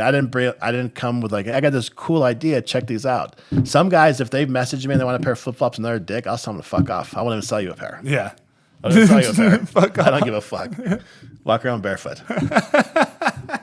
It's we were talking about how like when for me I had two major hip surgeries right when I retired, and it was really, I was like, how can I strengthen my fucking core? Like where do I start, right? Like I could do Pilates or yoga or this and that. Like fucking that shit's boring. Like I don't want to do that. So the best way for me was to strengthen my feet. Mm-hmm. So what did I do? I started just walking around barefoot all the time, just not wearing any shoes. And then I was like, well, I can't really like be in the gym, and like because I have a gym down here that I train at, and I go to other gyms. I can't be barefoot in there. Right. So I found these like barefoot shoes, not the ones where your toes go into them, but like just shoes that like support that like grabbing of the toes. Yeah. Like you want to be able to grab the ground, when you walk. And they made this. I found this. I'm not going to plug them because they're fucking assholes and they're European. But the worst. I can't find an American-made shoe, and they use real leather and all this other shit. That's pretty good shoe, but I can't find a company that makes like a fucking barefoot shoe here in America that I can wear all the time. So I'm really hoping that somebody fucking hears this, or somebody. Do you know why you can't find that? Because it's fucking expensive. I know. It's expensive. I know it is. They have to export it from fucking China to make it make any kind of sense. But there's got to be somebody out there that's selling them like you. Like Only because who I'm pays $600 for a flip flop? thousands of people. I know. Thousands exactly, of super right? cool people that, so you don't that love think getting those chicks. you don't think those same people will fucking buy shoes? buy shoes? Hopefully not. Well, why don't you make the shoes too then? Fuck that. So we're not gay. I hate shoes. Shoes are the worst. I do too. I hate. We went up. You know what I hate most about a shoe? When I go to fucking take it off. Oh yeah. When I come Everything home, about when I shoes is walk the in, when I walk into the fucking door and I just want to like slip my shoes off, I gotta fucking bend down, untie You know what them. shoes are? Shoes are like the condom for your feet. Yeah, Nobody likes them. nobody likes them. And you shouldn't wear them. A lot of people should be fucking wearing condoms, and they should not be procreating. So when we went up to my boy Denver and Andy Stump opened up a Black Rifle Coffee up in Kalispell, Montana. We went up there in February and it was like fucking 15 degrees. I dressed just how I was wearing. I throw a jacket on, sweats, and still had flip flops on. And everybody's looking at me like I was crazy. I'm like, it's not a big deal. Like, you don't have gloves on. Why? Your hands don't get cold?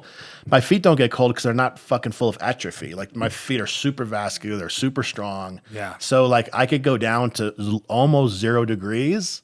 And at that point, I might put some socks on. But I'll still wear flip flops. There was that guy on the Discovery Channel. He would do all that fucking survivalist shit. And Oh, he I know what you're talking about. Yeah. He wouldn't wear shoes. Yeah. If your feet are strong, you don't need to wear shoes to keep them warm. But when they're atrophy and there's no circulation to them, you have to wear something to protect them. Yeah. If you held your hands in a fist for 20 years and never opened them, your hands would be freezing cold. Yeah. Because there'd be nothing demanding blood in them. It's like these guys that wear fucking the pointy-toed cowboy boots every day. And I'm like, how the fuck do you do that?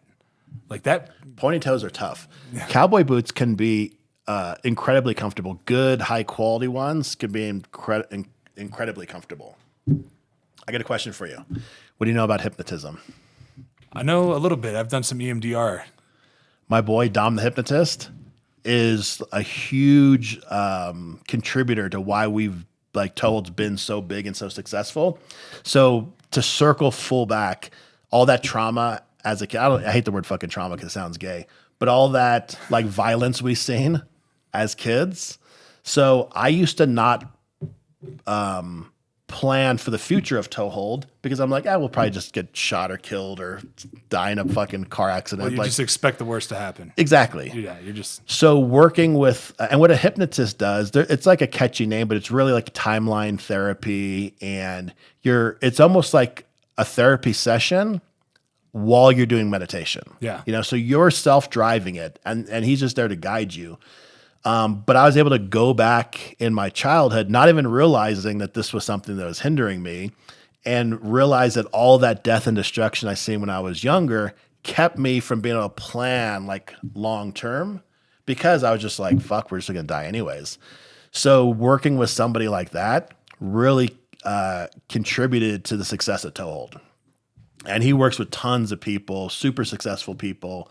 But it's such a trip that one little thing in your childhood. It's funny that you say this because my wife and I were just having this conversation the other day about how she's like, how come you always think like, you don't think like 10 steps ahead? You think like the next all you're thinking about is the next step. Yeah.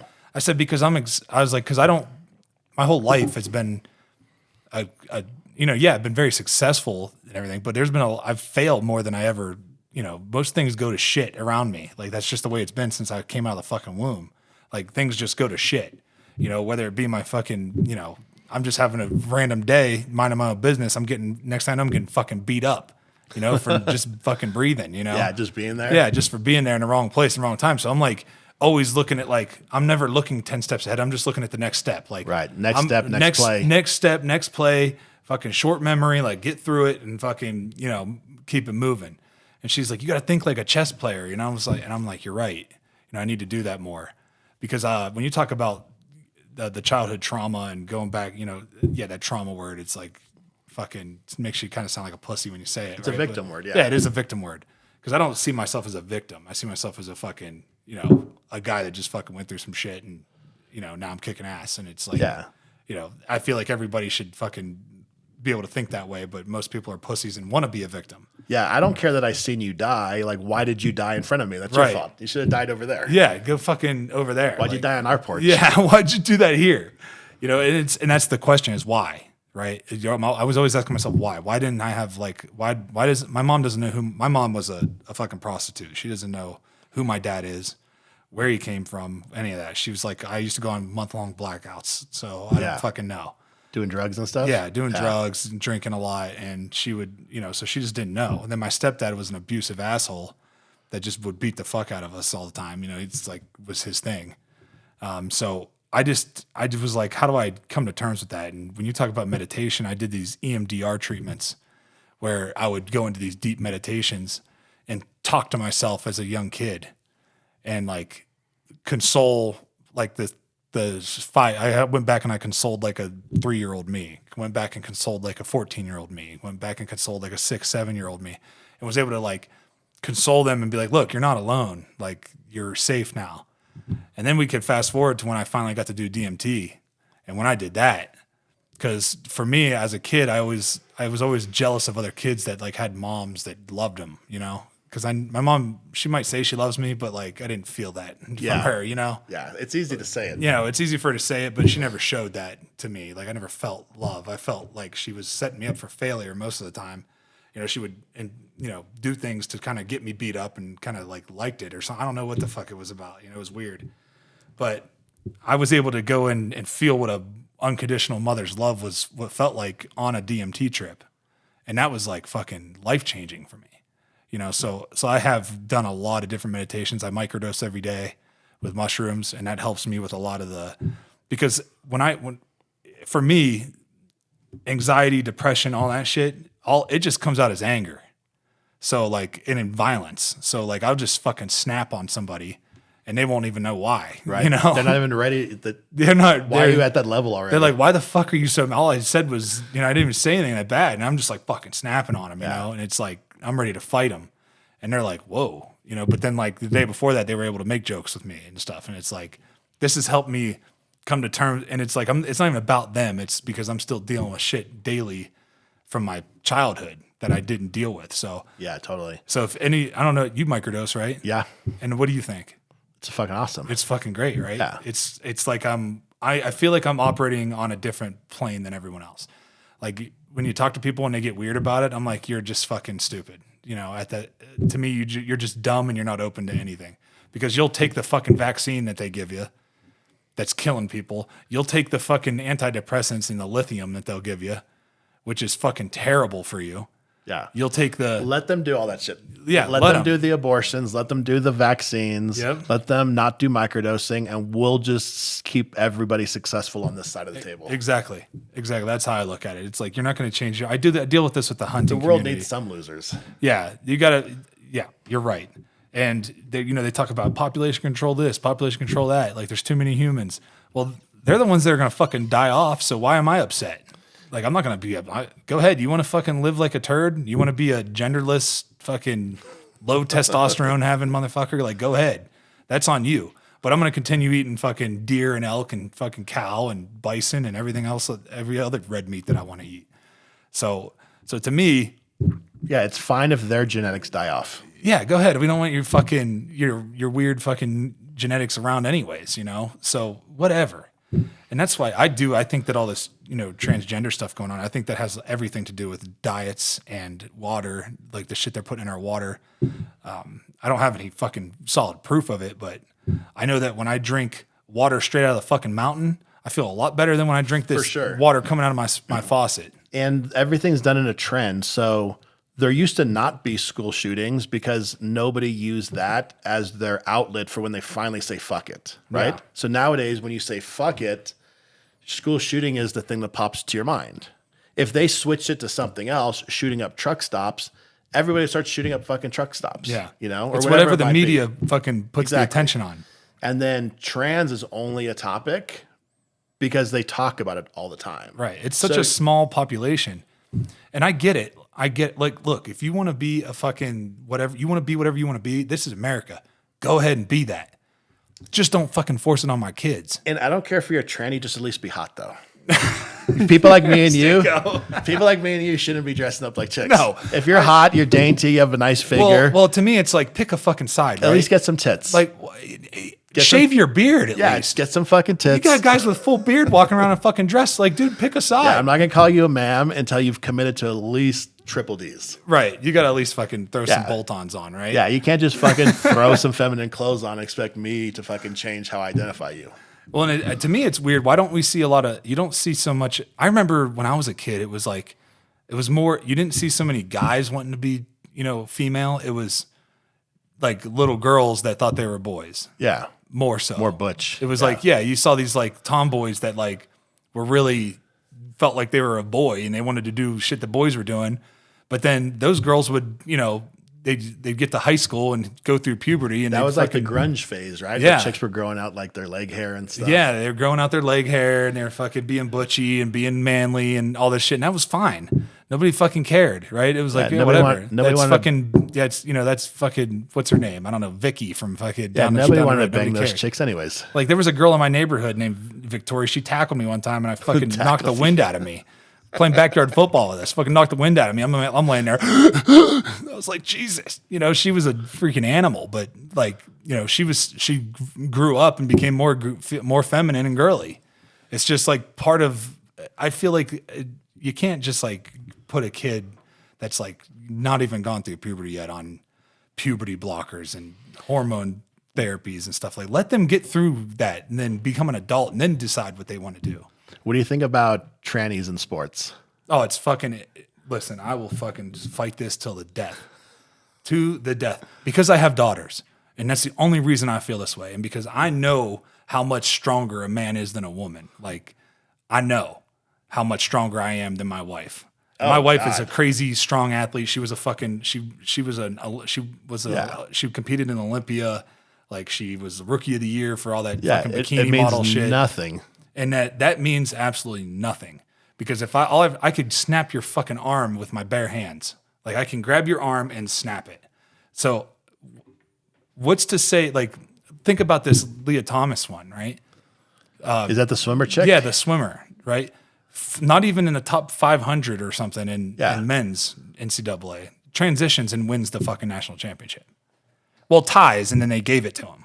It was a tie with what's her name, Riley Gaines. I mean, as a girl dad, I would be so fucking mad and pissed off if my daughter, her whole fucking life has been trained. These swimmers train from the time they fucking walk to do this shit, right? Like it's swimming is one of those things where you put your fucking 3-year-old in the water and they fucking swim and you're like, yeah, they're gonna be a fucking swimmer, right? So they've been doing it since they could walk, and now she's competing for a national championship against a dude, right? What the fuck? Or imagine if your daughter is like into fighting, right? And I would never let my daughter fight a dude. Never. Oh, yeah. I don't give a fuck how many blockers he's been on. If that motherfucker went through puberty as a boy, his bones are denser and his muscles are fucking For sure. His bones are denser, his muscles are denser. It's gonna be harder for her to knock him out. From like a non-parent standpoint, from the outside looking in, I feel like it's just one of the guys. It's just like, I'm gonna go over there and fucking compete against the girls, and just trashes them. Well, to me, it's fucking hilarious. It's super fucked up. It's so, but it's hilarious. That's why it's crazy when you hear a true feminist try to defend this shit.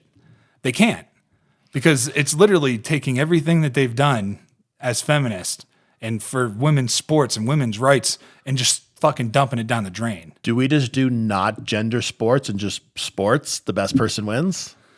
I think the best way to do it is to create their own Tranny division. league? Yeah. Tranny league? Yeah. You want to have a fucking a transvestite fucking Or why can't the tranny Olympics or a transvestite fucking fight weight class, like different weight classes within the, like, think about that. Why can't the trannies play on the guys team? Well, why don't they want to? You can still dress up. Well, why don't they want to? Yeah, because they'll lose. Yeah, exactly. You can still dress up like a chick, but just play on our team. They don't want to do it. Yeah, it's all fucked up. And why don't you see women? You don't see very many women wanting to compete in men's sports either, right? They're not like, hey, I want to take some testosterone and compete against men. No, because they know that it's not fucking fair.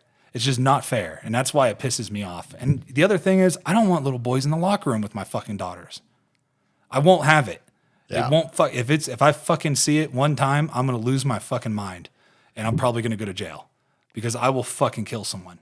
I swear. If somebody touches my fucking daughter because they were allowing boys in the locker room and something happens to my daughter, because that is fucking bullshit. Yeah. Total fucking bullshit. Then we'll go and cut that guy's face off. Exactly. Just fucking, dude, that story is fucking insane. Like, I bet it felt good to fucking punish that fucker, though. Yeah, it would be cool if we could do it more often. Well, I think that we should castrate him in fucking public.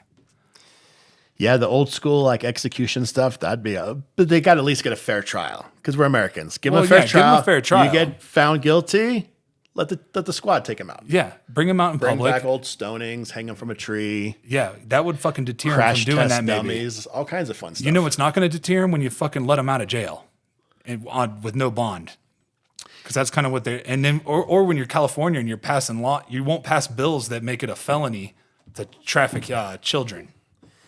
Yes, some of those things are weird because in the California jail system, those guys get fucking hammered with time.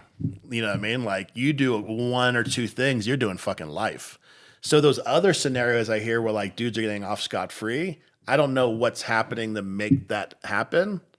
But the guys I've seen, they get fucking pounded with time. Yeah. You know what I mean? Like, you have like one picture, 25 fucking years. Well, it's because that's how it used to be. Yeah. Well, look at that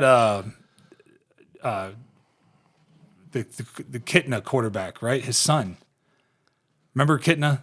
I know the name. His son was a quarterback for the fucking Gators, Florida Gators, right? Gets caught with a bunch of kids on his, child porn, underage porn on his phone. So like pictures and stuff like that. They let him off. Like kids or like chicks he banged in high school? I don't know. Yeah, it's a different thing. Yeah, that's why it's different. If you have some leftover pics from a chick you banged in high school, that's one thing. In college, that's one thing, right? Yeah. But like, if you have little kids, fuck you. That's what I'm saying. If you got a fucking kid under, I got a 16-year-old and a 3 and a 4-year-old, so I have both ends of the spectrum here. Yeah, and I've seen 22,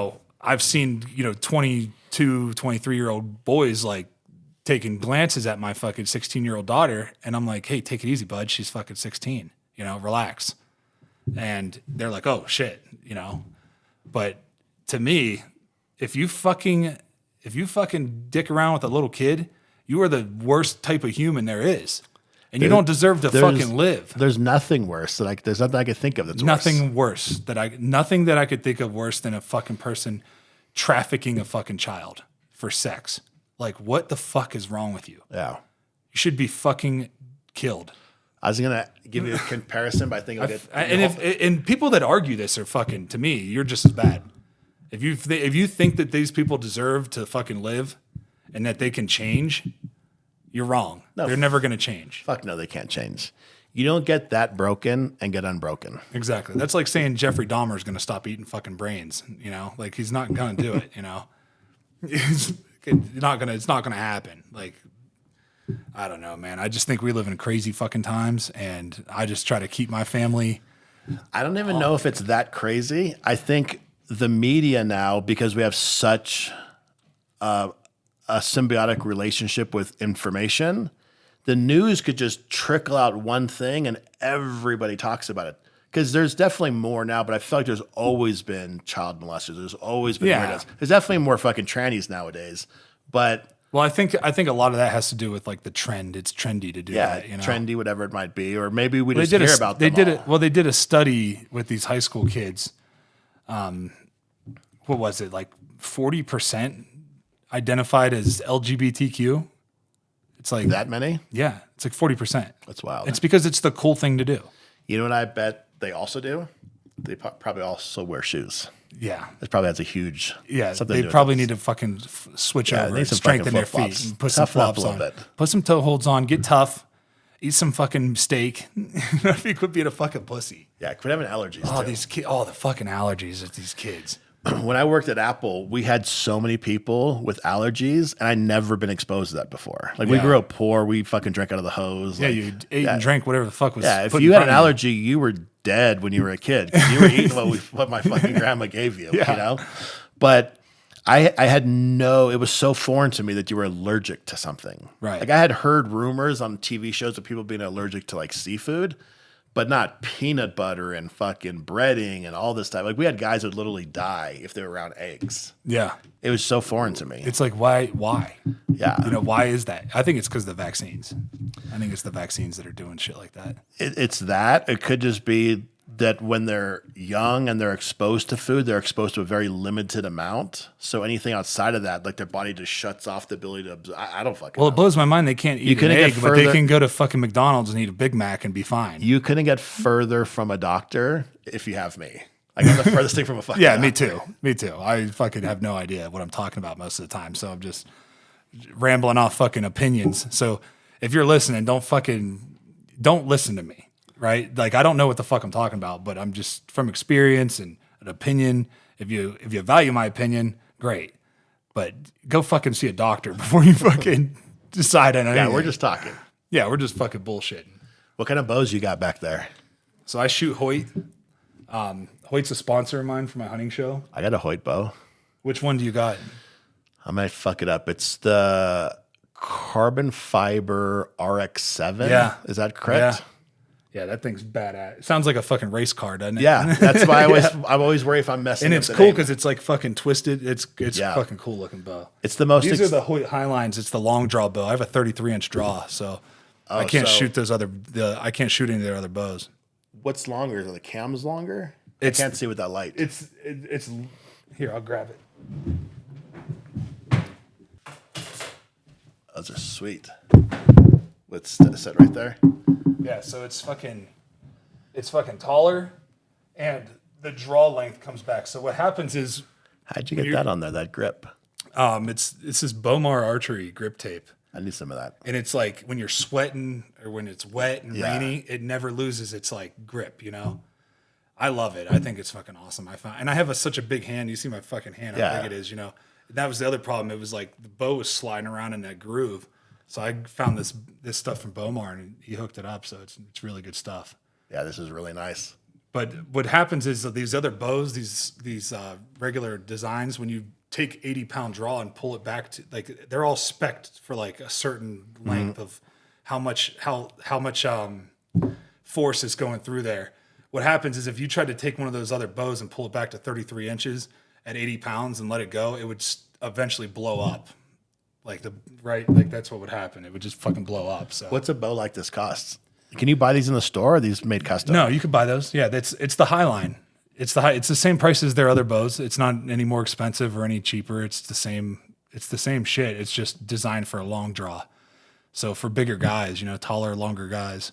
A couple grand, $2-3 grand. That's $1,000, $1,500 bucks.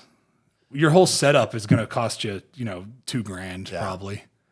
Mine's About $2,000 if you want to do about it right. $2,000 for a good setup. Mine's way more than that. But yeah, because you can.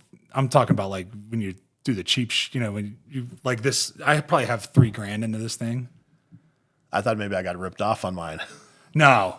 It's when you it's like the accessories, right? Like sights and your arrow rest, right? Like that's the other thing. Do you have a Hamsky? Do you have an AAE? Do you have what kind of stabilizers do you have? Then you have all these like the kickstand. I need a kickstand on mine. That's what I don't. This have. is what this to me is the best fucking part of the bow.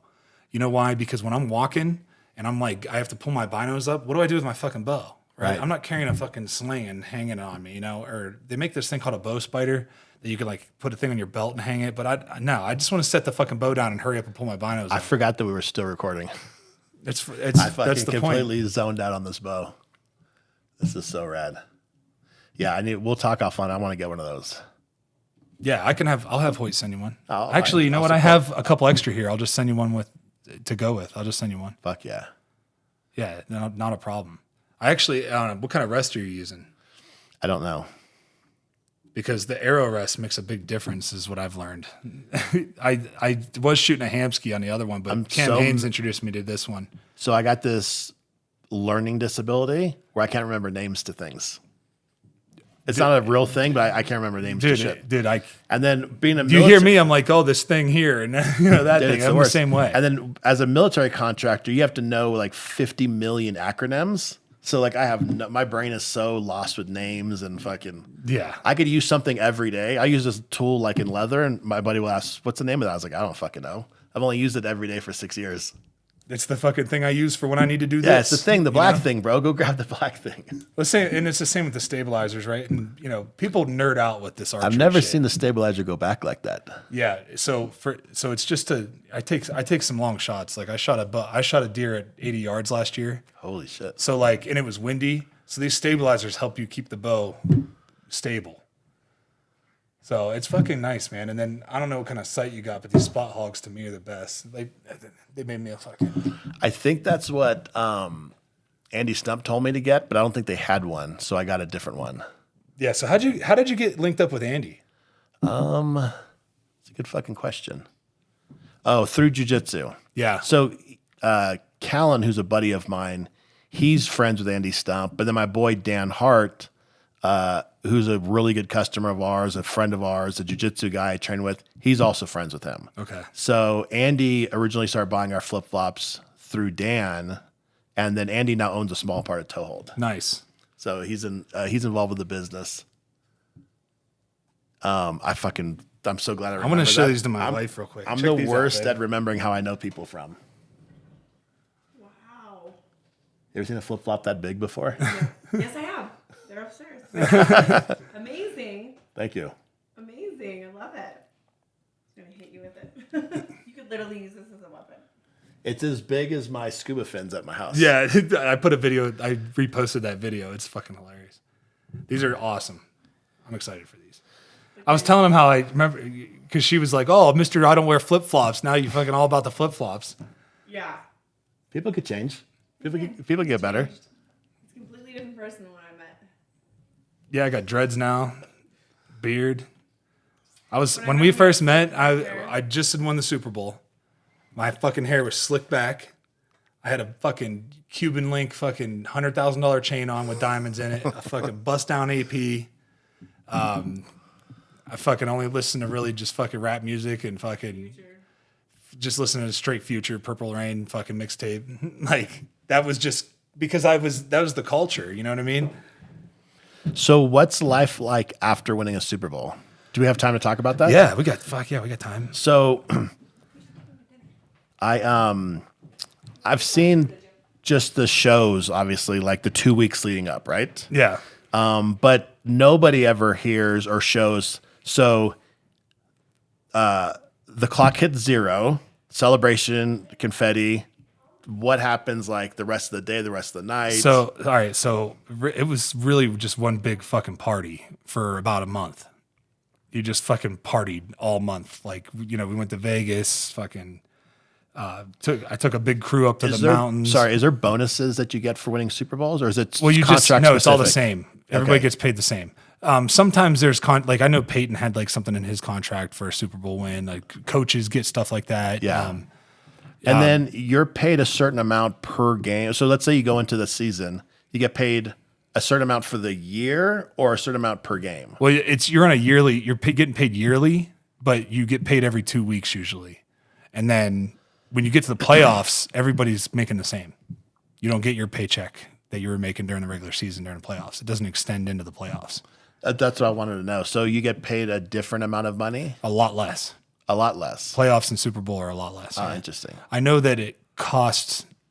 So I'm actually dealing with this with the fucking state of California right now. They're still trying to tax me like another 70 or 80 grand because I played an extra game in fucking California that year. It's fucking crazy. Because I already played 2 games there a year, with I never knew you made less money in the playoffs. oh, way less. I mean, it cost Peyton money to play in New York for the Holy Super Bowl in shit. New York. We played, yeah. Holy shit. And then it's 52% you're paying when you go to California. Overall, you're going to pay 52% back to the government. And then certain guys get bonuses or stuff like that, or incentives or whatever they might be. Yeah. If it's in your contract. Yeah, there's like all kinds. You can get really creative with it. So they'll make like performance incentives, so like sacks and tackles, or percentage of plays that you play. That's how I usually did it. Was like I'd put some percentage of plays in there because it would give me an incentive to fucking stay on the field. Right. It's like I wanted to be out there to win, but especially in the years we weren't winning here, if we were in a game where we weren't fucking winning, I was like, I'm gonna go in there and I need like 10 more plays to hit this fucking bonus. Right. It's like I'm going it's an extra fucking $100,000 or something. I'm gonna go in there and get those extra 10 plays. So you guys win the AFC championship. Yeah, against the Patriots. And then that was crazy. Yeah. And then you now know you're going to the Super Bowl. You want your family, your friends. How does that work? How many tickets are allocated? How many people in that stadium are They only give fans? you 2 tickets. 2? Yeah, they give you 2 tickets. You got to buy the rest. Oh, okay. Well, but you at least have access to buy them if you want them. Yeah, you can buy them if you want them. Yeah, yeah. Every player. Who were your 2 people? I had 2. I had my mentor, and then another friend of mine that I gave them to, and then I actually gave them to a bunch of people. I gave them to a bunch of friends. I bought a bunch, and I'm not supposed to, but I sold some too to pay for that, to cover the loss, But I did sell some tickets, and that kind of covered the loss. I didn't make any money on it or anything. I just wanted to cover broke the fucking, even. yeah. I sold them to people I knew, right? They like wanted to go to the game. I was like, hey, I got a couple extra if you want to buy them from me here. What do Super Bowl tickets cost? Like $2,000, $2,500. Oh, I just thought there were more. It depends. good, Well, yeah. there's sometimes they're $4,000, sometimes they're $5,000. It just depends who's buying. I know from a fan standpoint, they're hard as fuck to get. Yeah, they are. Really hard. I think you got to be a season ticket holder and then hit a lottery, a draw, some shit like that. Yeah. So confetti hits. You guys all hold the trophy, right? You guys pass it around, kiss it, take pictures. Oh fuck yeah! I was And running then do around your- the field with it, and Do your friends or family come on the field? yeah, everybody's allowed to come down on the field. So Is there a pass you have to give? there's a them? pass. Yeah, there's a field pass to get down there. So And you get that's 2 of only the. in the You get like event- you get like your family gets to have one. I didn't have family, so like it was just like friends of mine that were Right, around. right. I'm not even really. I don't even talk to anyone that was there anymore. I don't even talk to them. Like it's not because I wasn't married, so I had like some fucking rando girl Yeah, there yeah, with yeah. me, Yeah, that's so funny. It's so gangster. And then you give them those passes, and those passes only work if you win. No, They could come down to the field either way. yeah. Oh, okay. Yeah, they can come down there whenever. Even if the other team won. Even if the other team won, yeah, they can still come down. Interesting. Yeah. Anyone I was a who's part not of one into- that we lost. Anyone who's not into football should just tune out right now because we're going to go deep into football. Yeah. Yeah. If you don't love football, which most of the people that listen to Yeah, me, they totally. like football, they want to hear about it. So it's really fucking crazy because like the confetti's coming down. And then like I didn't even pay attention to those people that were there. I was so like caught up in like hanging out with my teammates and doing this and doing that. And So I lived with the family in high school. They took me in high school when I was like 14. When I finally got kicked out of the house for the last time with my stepdad, because my mom wasn't around. I was just kind of staying with my stepdad, and he was like, "Get the fuck out of here," you know. I was like, "See ya." And I was staying with them on a Black Angus farm, so I was a fucking ranch hand pretty much, you know. And they kind of taught me how to work hard. Was that out here? That was in Ohio. Ohio. Yeah, so I'm like just south of Youngstown where I grew up. I grew up in the city of Youngstown, and then I moved down to the country just south of that, like 25 minutes south of that, 40 And then went minutes south. to college in Cincinnati? Then I went to school in Cincinnati, yeah. And so we win the Super Bowl. I'm fucking running around with the trophy. We fucking go to the locker room. Then after the locker room, we go back to the hotel. So we were trying to hurry up and get out of the locker room so we could go like party at the hotel because Flow Rider was there and like fucking having a party. And it's in Santa Clara, so like there's nothing else around, right? Like if you want to go to San Francisco, it's like an hour drive. So some people, I was pissed because the people that I had there with me, they were too shit faced to go anywhere because I wanted to go to this Lil Wayne party with Vaughn. Vaughn's like, let's fucking go. We're going to hang out with Lil Wayne. I was like, fucking, I can't. These guys are fucking morons. They're wasted. And so wasted that we go up to my room. I was like, let's go to my fucking room so I can like drop this. Like I had like a bunch of shit I had to drop off in my room, and then we'll go back down to the party. And we get up there and he's like fucking so sloppy, falling around. And I told him, I said, he's like, you have a spitter up here? He had a big chew in. And I was like, yeah. And I handed him a bottle. He threw the bottle down and grabbed some other cup, like some cup and I was like, don't fucking spit in that cup. And he did. He spit in the cup, dude. And I ball tagged him so hard and smashed his head off the fucking wall. And he was fucking crying. He was like, I can't believe you fucking did that. You know, I was just like, dude, I'm fucking out of here. And I went downstairs and just fucking partied. And he ended up showing back up and he was like, I'm sorry, man. You know, I was like, what is wrong with you? Like, fucking moron. So, but yeah, like I said, I don't even talk to any of those guys anymore. But we get done with the fucking. Do you have to take post-game pictures, all that bullshit, or is all that for a later day? Well, they have photographers out there fucking doing all that shit. Like, they're just taking pictures as you go. Like, we were fucking doing, you know, fucking snow angels and the fucking confetti. And it's weird. I had to do, like, a press conference. So I'm, like, talking to the press. And I'm still, like, you got to understand. Like, I explained this on Rogan. Like, when I played, I fucking took shrooms and Adderall. So I'm fucking locked in. Like, nothing is diverting my fucking focus, right? So I'm like locked in talking to these guys, and they're like, "So what are you going to do next?" I said, "I'm going to win another one." You know, I was like, "That's all I care about, is doing it again." You know, that's all I cared about was trying to do it again. And I had just signed a deal with fucking Denver to stay there, so I thought we were going to come back and repeat. I really did, you know, regardless of because we had the best defense in the fucking universe, you know. So I didn't think anybody was going to touch us. Is that the best defense ever on a team, or is that biased? I think we're the best defense to ever do it. I think it's hard. Top three. I think it's hard to argue. I mean, we're top three. Well, the ones that they want to argue the 2000 Ravens and the fucking 85 Bears, and I'm like, go ahead. But look at their offenses. The Ravens would probably be the one that'd be the closest. Yeah. The Raven. But I think we're definitely top three best defenses to ever do it. I mean, because we fucking we annihilated people and we fucking scored touchdowns. So nobody else was doing that. But we get done with that Super Bowl, and like I said, did the press conference, and go back to the hotel. All this shit goes down, whatever. And then the next day, we got to jump on a plane, and we're all fucking hungover. And I get on the plane, and I'm sleeping with the fucking Lombardi on the plane because I wouldn't let anybody else have it. So we come off the plane. You guys just leave with it, huh? Yeah. So when we come off the plane, there's a bunch of fans at the airport, and I fucking walk off the plane with it, like, you know. And then the rest, like, it's a blur for like 3 days. I don't know what the fuck went down. I know we had a fucking parade, and I was just so fucked up the whole time, like partying, because I just had all this balled up energy. Because the last time I had really partied was the bye week that year, because I didn't like the way I was playing the first 4 games, and we had a bye, so I went to Miami and fucking turned up for a day. Week 5 bye? Yeah. And I went down to Miami and just fucking let loose for a couple of days, and then came back and fucking AFC Defensive Player of the Week against the Packers on Monday Night Football. So, like, boom, and that just kicked it off, and we started rolling. So I just fucking went straight to party mode, and my birthday's in February too. So like the whole month of February, I usually fucking party anyways, you know, for my birthday. Back then, when I was 26 years old back then, it was different, you know? So we go, the whole defense is going to Vegas, like the defensive line. We're all going to Vegas. And DeMarcus Ware kind of like set it all up. And we go to Vegas and we're fucking just shitty the whole time, right? And, you know, we go to strip clubs and have fun at the strip clubs, whatever, you know, and then we go to fucking this place. We go to this place called Tal. And we walk in there and, dude, I'm like, I am fucked up. And we walk in, I'm carrying a bottle of 42 with me. Right? I'm holding it in my hand when we walk in there. Like I'm just like staying drunk the whole time, and all the other cool shit I was doing, you know, all the other fun stuff. Right, Vegas stuff. Yeah, all the Vegas stuff. And we walk in there, and I see my wife now.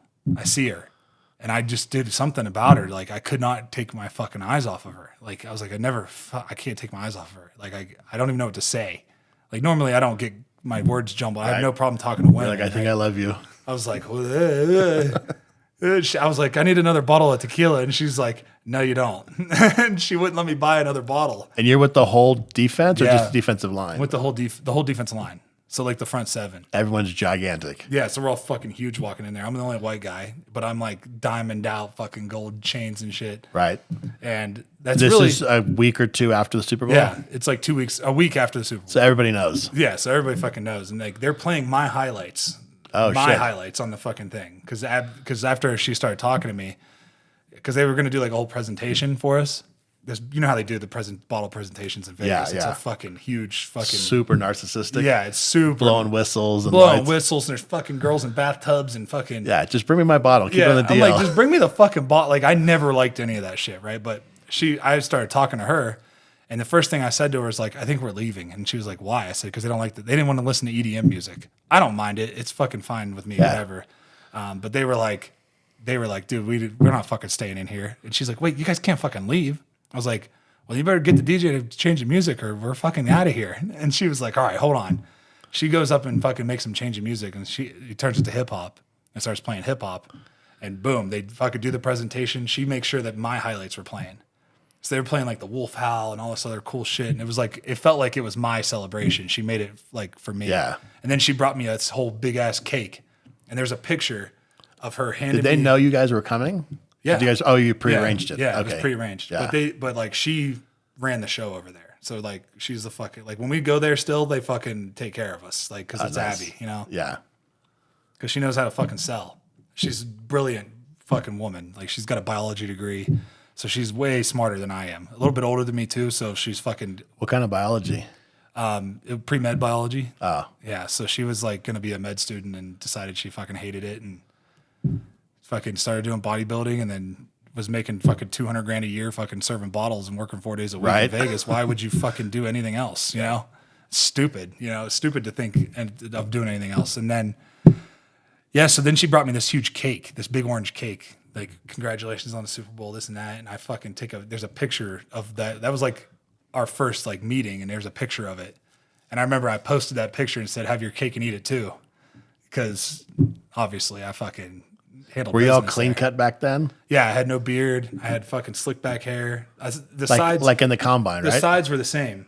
The sides were the same, but I had longer hair. It was just Yeah. slick back. I was growing my hair out to have dreads. It just was taking a lot of time. Yeah. You know, because I was like in touch with my Viking ancestors and shit, you know, so I was like fucking really pushing for the dreadlock look. You know, I Right. thought it was fucking sick, especially when it's all braided up. It looks really cool. But she was like, I remember her friends were like, really? You're into the fucking Kid Rock looking motherfucker over there? You know? I'm fucking huge. I'm 315 pounds, 310 pounds, fucking jacked up, you know? Come on. I'm like 285 right now, so I was just a little bit bigger. And I just had this side tattooed. This side wasn't done yet. I had a couple pieces over here, but it wasn't done yet. And I asked her manager was like a huge Broncos fan, and they're not supposed to like let them give their numbers out or like go on dates or take work off to go out with people. Like that's Right. soliciting, you know? Yeah, yeah, totally. And I was like, hey, what are you doing tomorrow? And she was like, I fucking got to work. And I was like, well, why don't you call off? And she's like, I can't. I have to like give them 2 weeks in advance to do that. And the manager comes up and he's like, you go crazy. And I was like, hey, can she fucking take off tomorrow? He goes, sure. So then she's like, well, fuck, So then I was like, it's going to be fine. Like, cause she's thinking I'm just some asshole fucking, athlete probably, And then but we were having a conversation. It was a good conversation, but in a club, loud ass music. Totally. You just want Super Bowl, you probably get tons of chicks. Yeah. And there was I had walked in there with fucking a bunch of girls anyways, So like, she's like, this guy's a fucking dickhead, Totally. Like, so I took her to dinner with us. I took her to dinner with the whole team, the whole defensive line. Took her to the whole. When I say team, that's the guys you're around all the time. Is your D line. So that's my team. That's my boy. Those are my boys. So I took her to dinner with us, and she was like, "Oh, they're all really nice and respectful." And we were partying still, and I was like, "Do you party?" And she's like, "Yeah, I party." And I was like, "Well, let's fucking party," So we partied, and we went out that night, and she fucking. Here's where I really fell in love with her. There was a flight attendant from our flights that was with us on every flight that was like coming up to give me a hug. And we were like right by the DJ booth at some fucking EDM concert. And she comes up and gives me a hug and says, "Oh, congratulations." Abby comes and fucking shoulder checks her to the ground. And I was like, I fucking love her. I'm in love. I'm done. So funny. And then we ended up, this whole time I had like kind of a girlfriend. Like I said, I had this fucking girl that was whatever, Yeah. And she, story of my life. it was just like, I never thought I'd ever like get married or anything. I just really didn't. Cause I was just like a fucking moron, had no clue what a relationship even looked like, So to me, it was like, who's going to really, I'm never going to find somebody who wants to marry me for who I am. Cause I'm a fucking psychopath, Yeah. So I wouldn't want to marry somebody who likes me for me because I'm fucked up. I'm fucked up. Yeah. So I just assumed that I would never find that person. Especially now that I have money, I'm really fucked, Yeah. Because they're all fucking grimy ass fucking. Yeah. These fucking women are just. Some of the shit I saw was so disgusting, and I was like, these fucking girls are so filthy. Like, what are they doing? Guys are fucking nasty too, but these girls, some of the shit. Cromartie fell for all of it. It seems like, dude, 16. That's crazy. Look at Nick Cannon. These guys got fucking baby moms everywhere. That's crazy. But it was one of those nights we had a fucking awesome time, and it's funny because I told her that night, I said, hey, you should fucking pack a bag to stay, and she's like, I'm not fucking staying with you.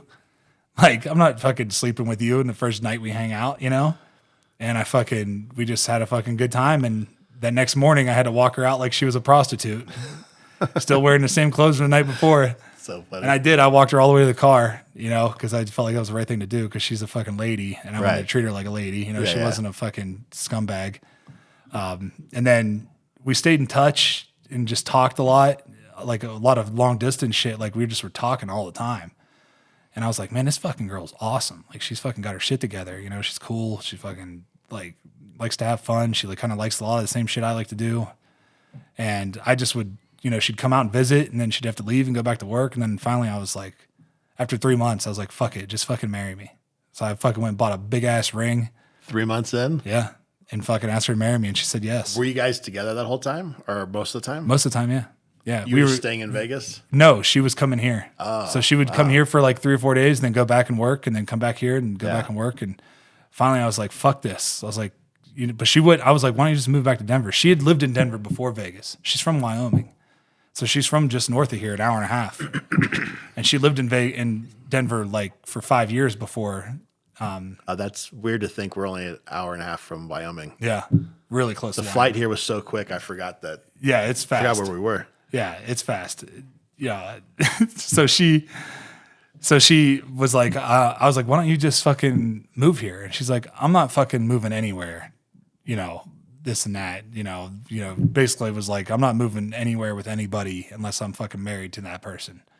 And I was like, all right. So I felt it out for like another month after I asked her that. And then I was like, fucking, I'm doing it. I was like, I'm fucking doing it. I fucking knew it in my gut. Right. So I just like something in my gut was telling me like, fucking don't let this one get away. And I did. And she said yes. And we got married a year later. So we were married after like a year and 6 months. So, and it's fucking working out. And she's fucking kicking ass. She fucking runs the show here. She's the CFO. Yeah, she runs fucking everything. Yeah, she fucking runs everything. Like she fucking handles all the like you walked in today and she You was dealing with, confused the shit out of me with introducing me to the nanny upstairs. I know. Well, it's funny because she's so young. Our nanny is so young, you know, but she's fucking awesome. Like she's got a history with kids too. So that was another process of finding a fucking nanny was impossible. She wouldn't have a kid with me until I wanted to have kids right away. And she was like, I'm not fucking having kids with you yet. You're not ready.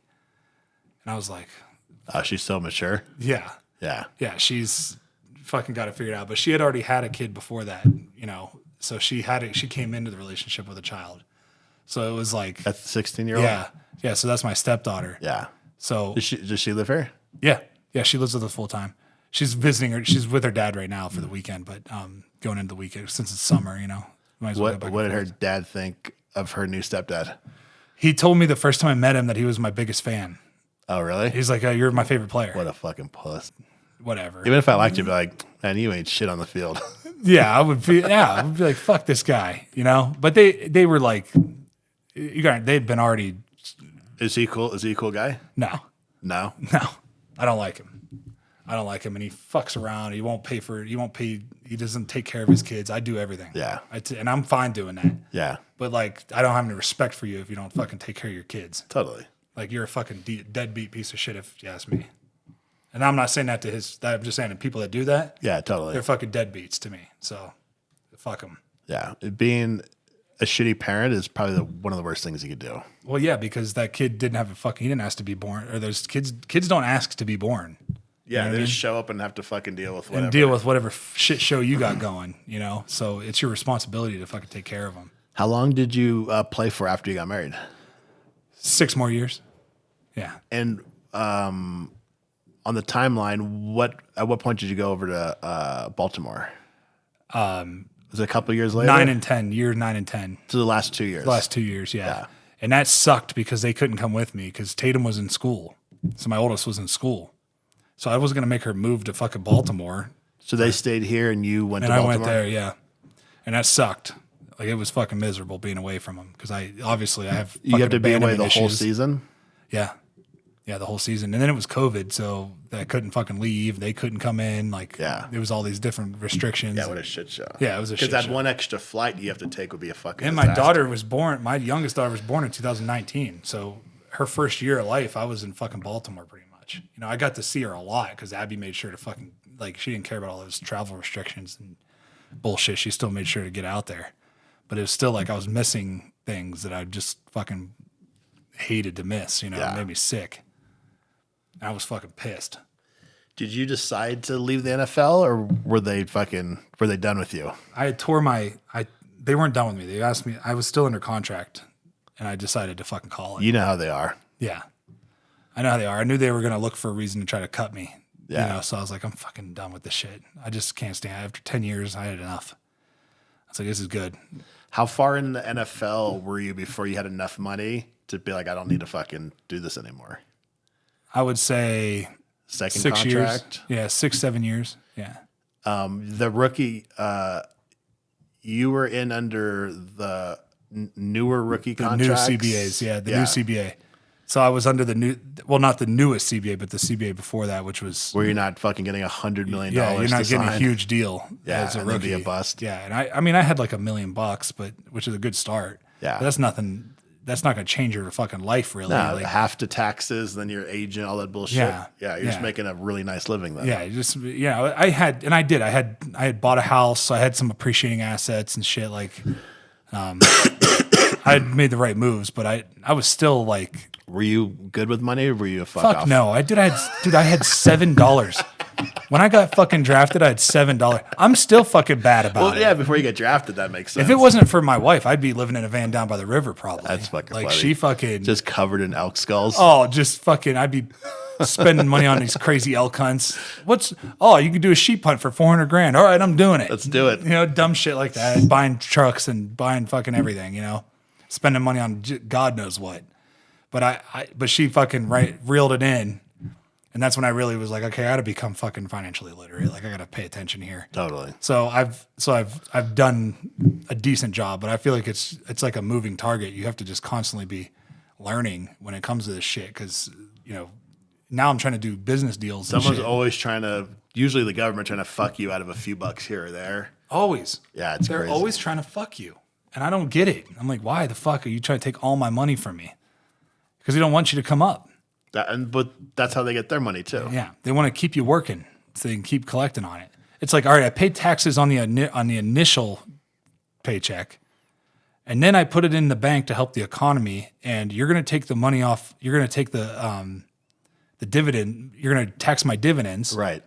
And then you're going to tax if I do an investment and it's a short-term gain, you're going to tax that too. So it's like I'm getting taxed like 3 or 4 times before I ever fucking put the money back in the bank. Yeah, fuck that. It's fucking bullshit. Do you remember seeing that video of Gronk hitting the fucking baseball with the Lombardi Trophy? Yes. How crazy And was that? and leaving a dent in it. Is that still? You may not know, but is that still dented, or did they replace it? Yeah, it's still dented. They just said we're like, fuck it. We're gonna keep this one. Well, yeah, because it's a good story. Right. You know, it's like, hey, that's the fucking baseball. did that. The Gronk did that. You know, That's so crazy. and then I mean, they almost lost it in the fucking golf Oh, because Tom Brady was did they throwing it throw fucking back Yeah. and forth to boats. That's so funny. You're fucking nuts doing I would have that. dove down and found that in about 15 minutes. Oh, the diving. I did some free diving in Hawaii this year. So Spearfishing? spearfish, yeah. And I went 45 feet and I almost blacked out. That's deep. It was pretty deep. It was fucking, I pushed it and I blacked out a little bit on the way up, but I fucking pulled out and I was all right. And it was, Were you with some pros at least? I was with a guy who knew what he was doing. Yeah. But it was sketchy because, You got to always have one dude who's a stud with you. yeah. Don't go with like 3 new guys or a couple basic. Yeah, this guy knew what he was doing. He was a little bit distracted because he said his wife just filed for divorce. So he was a little bit distracted, but he was still like happy, distracted. yeah. Congratulations. Yeah, he was like, you could tell he was like still in a good mood. Like he was fucking whatever, you know, like it was like he was happy to be done with it, Yeah. you know? Yeah. So he was like, but that's the other problem with fins, finding fins that fucking stay on my feet Oh yeah, that's true. because they're fucking they're made for fucking size 10s, 11s, you know? Like they don't expect big, long Size foot. 16 or whatever. Yeah, this 15, 16 guy to Fucking- fucking put fins on. So it's been really interesting, man. And then retiring from the NFL has been just fucking wild. It got busier for me. Like things got really busy. Like I started doing this the radio show, and then I was like, I want to do a hunting show because I fucking loved. I grew up hunting anyways as a kid, so it was just something that took a back seat with football because it's during the fall. You don't have fucking time to do it. So I just could not wait to like get back into it because I killed my first deer with a bow when I was 13. So Oh shit. I couldn't fucking wait to get back into it, you know. And I just went full force and just started filming them. And I was like, fuck it, I'm gonna start a podcast. So now we're doing the fucking podcast. This is a super nice setup you have. Thank you. This Thank is you. really nice. Yeah, it's working for now. I would like to move into a different space, but for now it's perfect, you know. No overhead. When they give you the ring, that comes weeks and weeks later, right? Or So months later, it's right? like the next. So like you went in February, so it's like the spring of the next year. Well, Spring. I think it was in the spring. So like 3 or 4 months later? Yeah, it's like a couple months. Yeah, it takes a couple months. Then they have, how does it go down where you guys have a big party or Yeah, so we go to we went to. It's funny because I had Abby with me then, you know, and people were like, "That's not the same fucking girl that was with you when you won." It was pretty funny, but she fucking fit right in. She doesn't give a shit. It was really. They bring you to the stadium and we do like a whole unveiling. They bring it to you in a box and you open the box all together and everything. And You're already pre-sized and everything. yeah, they do after the sizing, do all the sizing and everything, and yeah, it was fucking cool, man. I always thought I'd win another one, so yeah, I'm really grateful I got one because there's a lot of guys that play for fucking 20 years damn near and they don't win one. Oh yeah. Fucking Chargers have been around forever. We don't have any of these. It's so annoying. Super Bowl 50. It's so sick, dude. It's got the scores of the fucking playoff games and the Super Bowl. Oh, on the of it. inside. That's so rad. And then It's fucking sturdy too because I've been shit faced and dropped it. and it's shit. heavy. It's super heavy. Weighs more than my iPhone. Yeah, it's fucking heavy. Substantially more than my Yeah, iPhone. it's a big ass ring. What finger does it fit on? This one. Hell yeah, that's dope. And then is it a big party when you guys get the ring? It was, yeah, we had some champagne and stuff, and it is kind of like a party, but it's like, taking pictures and showing the ring off. And By that time, you're already thinking about the next season. yeah, you're already like, you're getting ready for OTAs and shit. Did so, Peyton retire after that game? yeah. Yeah. Well, it's short, not long after. Yeah. He I waited remember- a little bit, but then he did. Cause it's funny cause he's, his like speech on the podium on the stage after the game, he's talking about, Tony Dungy told him not to, because they asked him if he was going to retire, if that was his last game. He said, Tony Dungy told me not to make an emotional decision. He said, so right now I'm just going to go drink some Budweiser and hang out with my teammates. That was kind of what he said. And Yeah. we all knew that he was fucking had enough. He was beat up bad, but he's an awesome guy. Just a fucking salt of the earth guy. I've only obviously seen him on TV and stuff. The sketches he does, he's super funny. That's on him. Saturday Night Live. And it's Saturday easy Night for him Live. because he's just being himself. He's so funny. Yeah, he's a jokester. My rookie year, during training camp, I walked into my room, our shitty hotel room, and he's standing in there dumping a fucking big ass gallon. Him and Brandon Stokely are dumping water on my fucking bed. And I was like, what the fuck? And they just like scurried out, So funny. It's so fucking funny. But yeah, man, it's I really appreciate you coming, man. That was Thanks for having me. solid. I appreciate the fucking sandals. Flip flops. Sandals are what gay, Sandals are fucking sandals are what gay Romans wear. Slides, right? They're called Yeah, slides. it's like what a Roman wears with the straps around their ankles. Really? Yeah. That's a sandal technically. Yeah, that's like what you wear to like a gay orgy. Flip That's flops. what the fucking Romans were doing. Yeah, flip flops are for men. Yeah. So thanks for the fucking flip flops. Yeah, thanks for having me. Thanks for coming. I know you fucking covered your own flight and everything, man. I really appreciate that shit. That's a big help for me, especially because I'm just starting. So not like I'm not hurting for cash or anything, but it's like fuck, it's a business. No, Trying we're to run it hanging like out. a business. We're man. hanging out and we're doing a pod also. If you guys want to check out our flip flops, go to our Instagram is the best way. It's Toehold, TOE_HOLD. Or check us out online at shoptoehold.com. If you want something custom, shoot us a DM on Instagram. We respond right away. And or if you just have questions, shoot us a DM too. Yeah. Yeah. Fucking solid company, dude. You guys fucking really took care of me. And everybody that I know that has fucking worked with you, they love it. Love what you guys are about. We have surprisingly good customer service for just being me. I mean, just being an idiot as I am. But having worked for Apple, that customer service, in particular, we joke around, we fuck around. But when it comes down at the end of the day, we know you're spending a lot of money with us, and we take that very seriously. Yeah. And people appreciate that, man. Like when you're spending money, you don't want to feel like just another number, And it was cool because we were text messaging first, and you were like, "Hey, take a picture of your foot with a fucking tape measure beside it, up against the wall." And I was like, "Fuck, all right," and did it immediately, And you're like, "Holy shit!" Yeah. Because I told you my size, and you were like, "Well, some people say they're fucking 14, 15." We get quite 16. A few 16. guys that's like, I'm a size 15. You're like a 12 and a half, bro. Yeah, yeah. Relax with the fucking. Yeah, you and Brian Shaw have a similar foot. Yeah, very similar. I bet. Yeah, he's a good dude too. I haven't met him, but everybody I know that's been in contact with him say he's fucking great. But anything I could do to help you with this company, man, let me appreciate know. I will fucking always support you. I appreciate it. Fuck. Thanks for having me. Yeah, thanks, man.